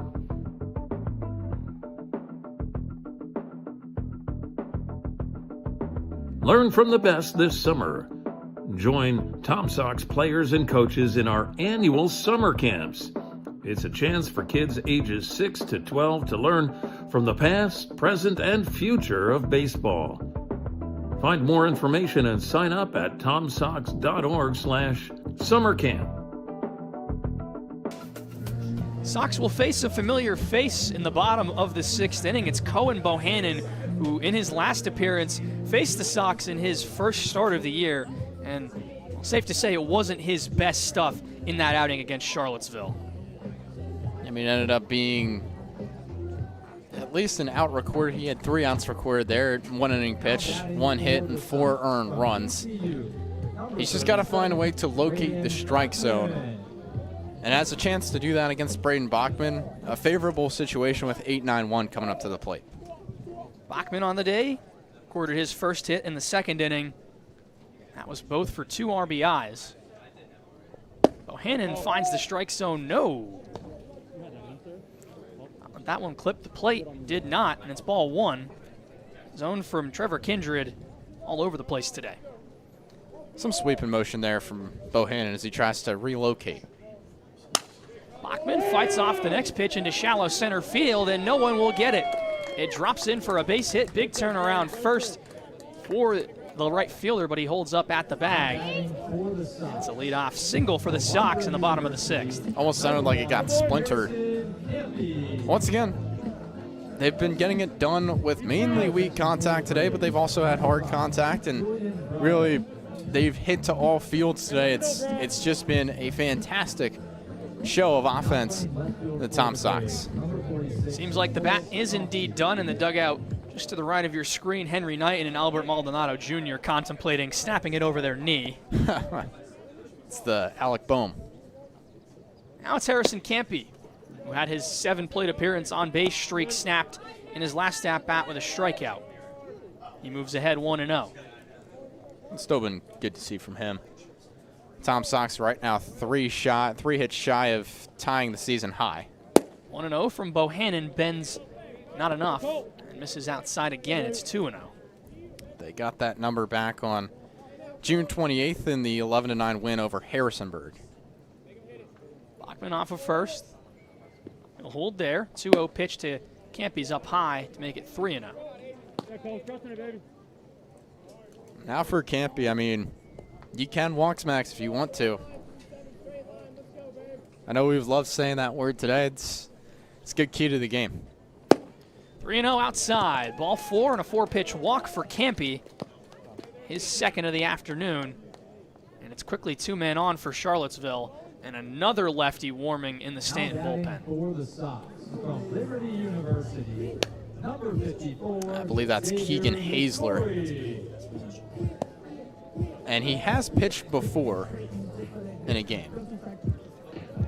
Yeah, I believe that is indeed Keegan Hazler who's working out there. At this point, you don't want to waste any more arms. So I do understand where they're coming from. And Hazler did appear all the way back on June 6th against the Harrisonburg Turks, where he allowed 1 run on 1 hit, pitching 2/3 of an inning. Corey grounds the first pitch over to first. Tchaikovsky goes to second, and the throw is well wide into left field. Campy will advance to third. McCory holds up there, and Bachman scores. It's 15-0 Charlottesville. All parties involved end up being safe on that one. I don't even know what to write my book over there. I gotta say, if you can go fielder's choice, throwing error on the first baseman, which scores Bachman and advances Campy over to third. Well, there you go. So now Bohannon delivers in a first pitch to Grayson McCullum downstairs. And it's 1-0. And it was a good move by Campy because he knew there was nobody covering the third base bag. Usually that goes and that becomes smart base running. Another pitch misses outside to McCullum. It's 2-0. So now it's a 15-0 ball game. The Tom Sox have not beaten a team by more than 10 this year. 2-0 offering from Bohannon. McCullum swings and fouls it back off the screen. It is officially the most runs they've scored in a year. The most they had before was 14-4 on June 18th back against Newmarket right here in 8 innings.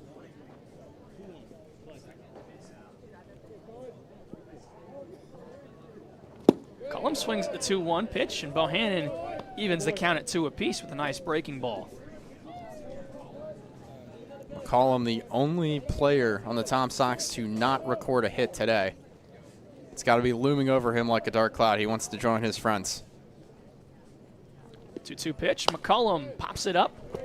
Back out of play, and he'll stay in the at-bat. Fans, please return all foul balls to the concession stand for a special try. Good to see from Chris McCollum staying in the count, but wonder if he's going to want to try and swing away here with runners at the corners. Caden Combs on deck for Charlottesville.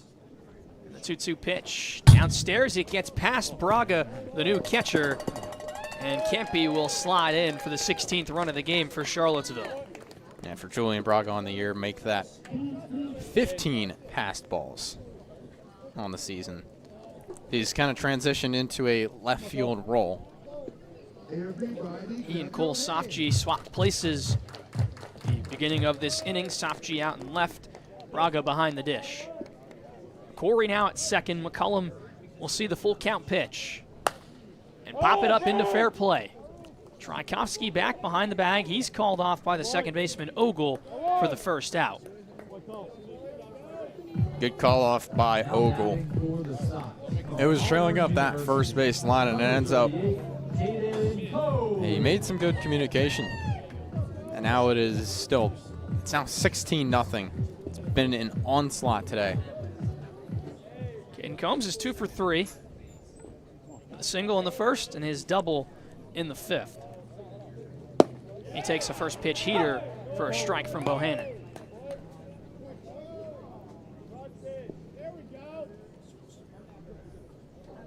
Corey at second. There's the 0-1 pitch to Combs, runs inside. He moves out of the way. It's almost located centrally in the righty batter's box. And a pull miss there from Cohen Bohannon. Easier said than done to just say you want to eat that there. I mean, you don't. You want to do more than just getting hit by a pitch here. 1-1. Pitch to Caden Combs is downstairs. 2 balls and 1 strike to the first baseman.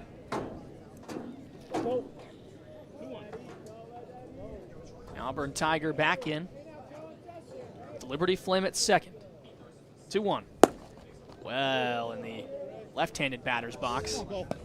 And it's 3 balls and 1 strike. Yeah, good handle by Julian Braga, but now, once again, 3-ball territory. It's not really something you want to have when you're going up against a guy like Caden Combs, all of 6'4", 255. 3-1 pitch. Right past the back of Caden Combs. That's a 5-pitch walk for the Sox. Any means necessary there, but now once again, Aiden Harris has a chance to break this game even more open. Mentioned Harris's transfer to VCU official as of today. He will be a Golden Ram in 2027. Not the only Tom Sox player to make their transfer commitment official today, as Asher Sabom will be joining Augusta University for next spring. Bohannon missed inside to the righty Harris to begin this at-bat. Still only 1 out in the bottom of the 6th. It's a 16-0 lead for Charlottesville. 1-0 from Bohannon, and Harris swings over top of the changeup, making a 1-1 count. It's a really good get for the VCU coaching staff. I mean, we've seen what Harris has been able to do all year. Great get for Sean Thompson and company. 1-1 the count. Next pitch to Harris, well inside, and it's 2-1. And as for Augusta, I mean, that is a team that does compete and looks to be a competitor in that Peach Belt Conference. It's a good team in Georgia, and it's a great conference in Division II. Sabom gets to stay in his home state, play college baseball once again. Count now 3-1 to the DH Harris, making his first start for the Sox in number of games. And Bohannon misses inside to load the bases with yet another 5-pitch walk. So not only is that back-to-back walks on the mound for Cohen Bohannon, it's back-to-back walks for Aiden Harris, who's been having quite the game today. Unfortunately for Staunton, any further mound visits they make will require them to remove the pitcher from the game. I mentioned position player Keegan Hazler was warming up. He has left the bullpen with the bases loaded now for Bohannon. Tommy Lansness will go left on left. He lines that one on the ground into left field. It's a base hit. Combs will hold up at third. Station to station for the Sox at 17-0. Some oppo contact, you already know what it's like today, but I mean, again, it's been hit to all fields, and this has just been a fantastic game. But, I think Stanton's still got a chance. They just need 2 touchdowns and a field goal. Charlottesville has never scored 20-plus runs in a singular game. Currently at 17 with the 20th run at first base. Bohannon deals in a first pitch strike to Caffarillo. Dom Caffarillo has gone deep before. He hit a home run against Covington at KC Field a little while back. Next pitch, swing and a miss from Caffarillo. And Bohannon is starting to fill up the zone against the Sox hitters. You got to think it has to be some sort of fatigue of being out there. Something finally bowling over for Cohen Bohannon on the mound. 0-2 pitch.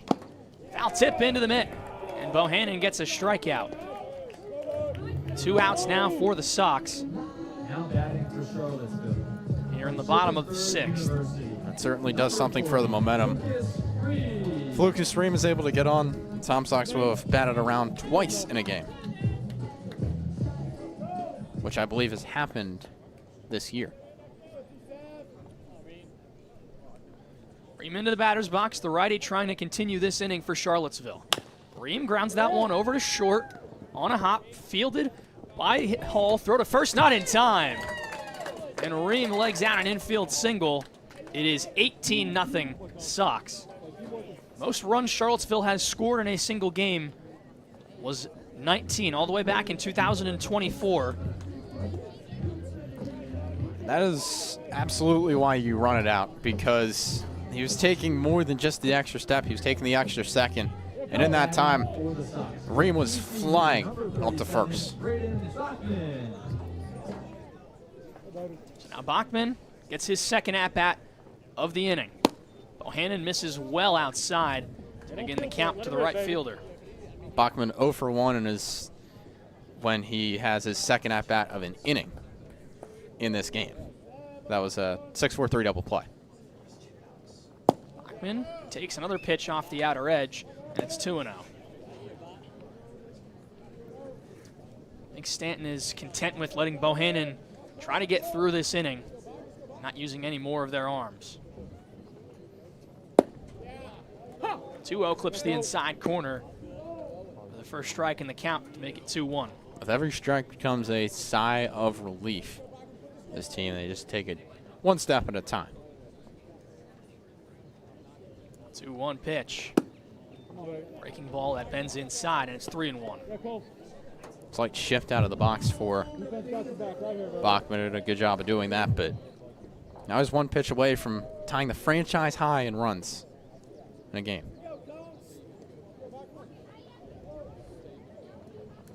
3-1 pitch. Ball 4.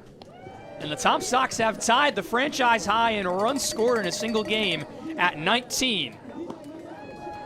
Up next Well, walks maxing. How about it? He does that too.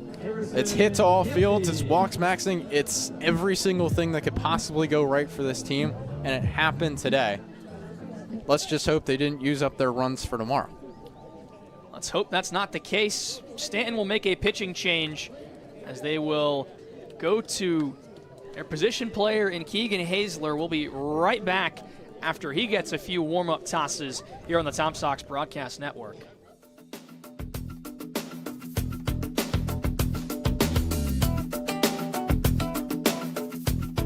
Want to support the Tom Sox? We offer many tiers of sponsorships with numerous benefits. Head to tomsox.org/sponsors to learn more about how you can become a valued partner today. Become a host family today. Host families provide players with a home away from home while building connections that go beyond baseball. Discover the lasting impact that host families have on the team and our community at tomsox.org/host-families. Contribute to Charlottesville Community Baseball today. As a 501c3 nonprofit organization, your support helps the Charlottesville Tom Sox create unforgettable memories and develop baseball's future stars right here in Central Virginia. Visit tomsox.org/donate to see how your gift... Keegan Hazler with some quick warm-up pitches, and the submarine-style lefty is going to try and get the Braves out of this inning. Facing Harrison Campy. First pitch down in the dirt to Campy from Hazler. Well, Hazler has been able to be an out-getter at times before, 2/3 of an inning in his only appearance. Misses into the lefty batter's box to the righty, Campy.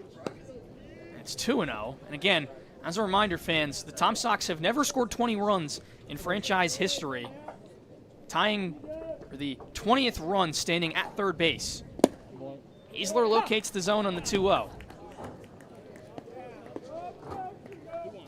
And the amount of batters faced that he's had, 4 batters faced, he's had 1 walk, no strikeouts. There's the 2-1 pitch, again outside, and it's 3-1. You got to take it all the way here. You just have to feel like you want to get that 20th run. 3-1 pitch. Down low, ball 4. And with that, the Tom Sox have set a franchise high in runs scored in a single game with 20 for the first time ever. Now batting for the Sox from Liberty University. And it's not as excited as you'd imagine it would be for 20 runs scored, but Xavier McCory can make it a 3-touchdown lead if he was to drive in the runner from third and Lucas Ream. I don't think it's not often you hear that term used in baseball. And Trevor Kindred disagrees with Xavier McCory, who thought that pitch from Hazler hit him. Regardless, it's a 1-0 count. Oh, McCory's in the red zone here. He's got a chance to score. That pitch definitely hits Xavier McCory, and it is now officially a 3-touchdown lead for the Tom Sox. It's 21-0 as they add on to the team record in runs scored in a single game. I mean, wow. Oh, wow. That's definitely something. And I'll have to check on that. That may be the first time a player's ever been hit 3 times in one game. He's going to be feeling it in the morning for sure. Xavier McCory being used as a metaphorical punching bag today to get on base for the Sox. Wow.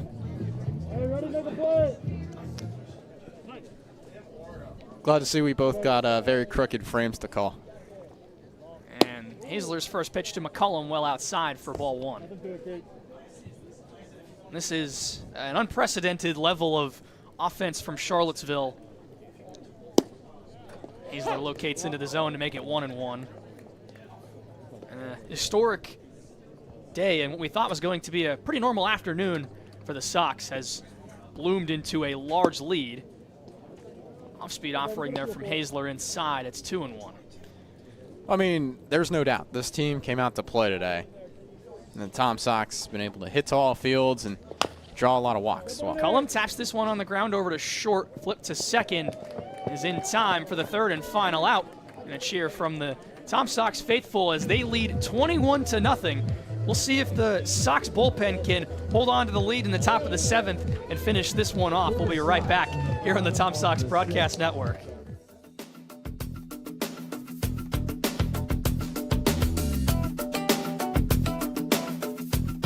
Want to support the Tom Sox? We offer many tiers of sponsorships with numerous benefits.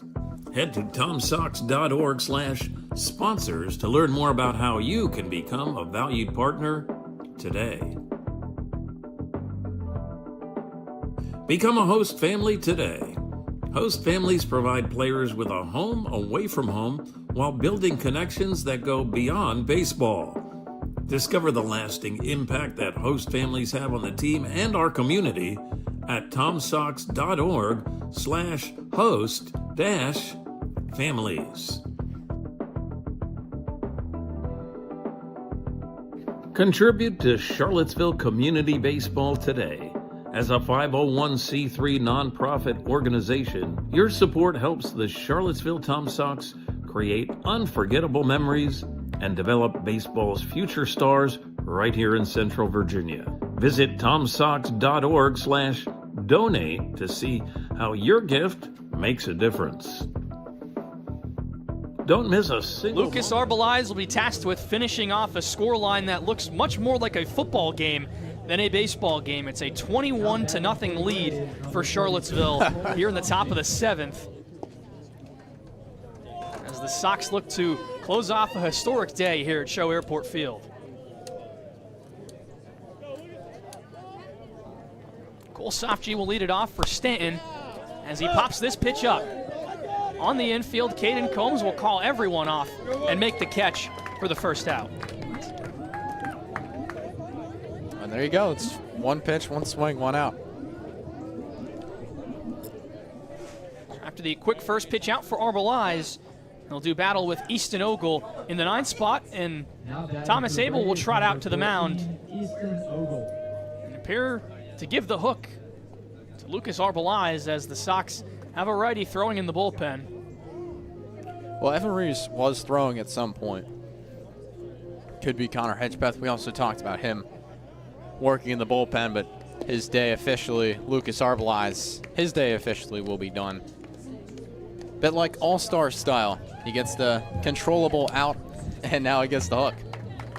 And it will be Evan Reese trotting in for the Tom Sox, and we'll be back on the other side of this pitching change to give you the final 2 outs of this offensive slugfest from the Tom Sox. We'll be right back.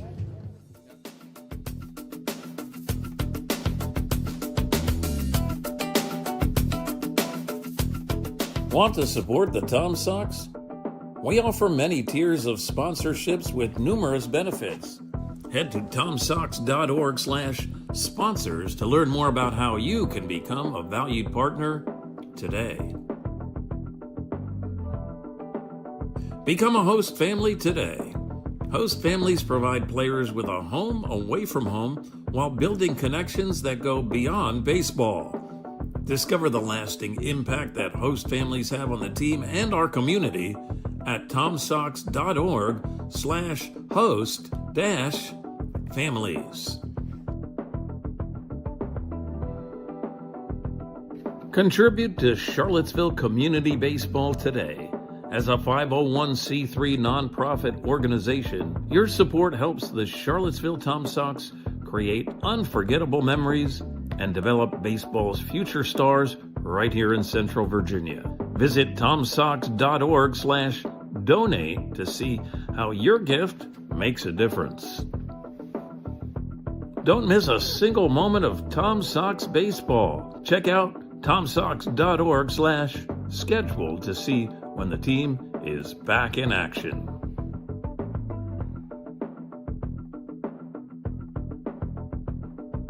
Learn from the best this summer. Join Tom Sox players and coaches in our annual summer camps.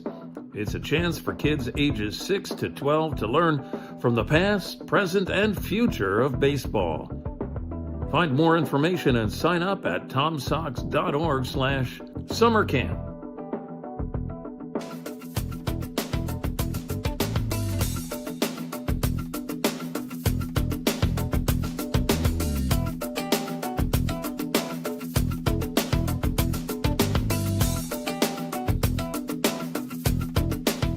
Evan Reese will be tasked to close out a 21-run victory for Charlottesville here in the top of the 7th, with 1 out already recorded by Lucas Arbelaz.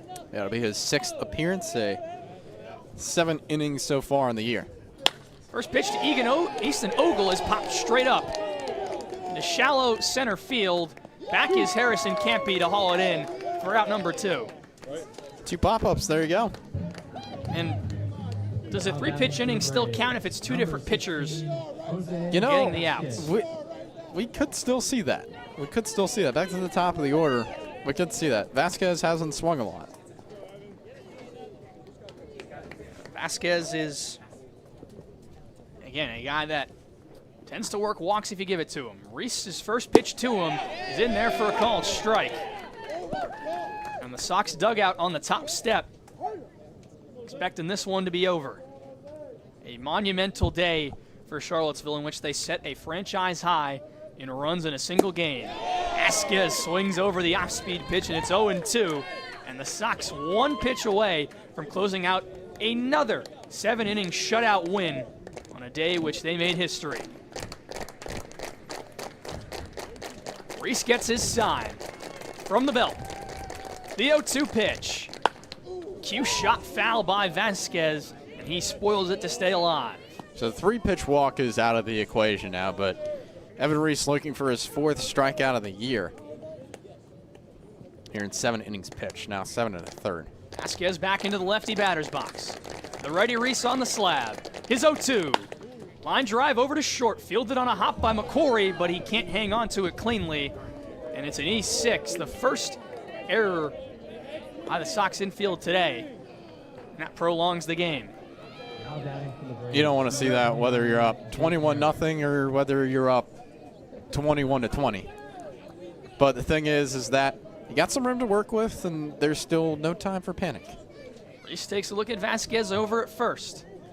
First pitch is upstairs to Jake Merrick.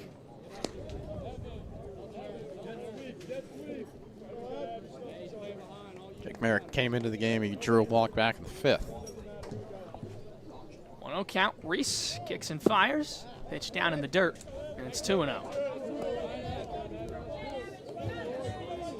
Reese just got to, once again, find a way to locate. Arma did a good job of adjusting on the mound to start the game.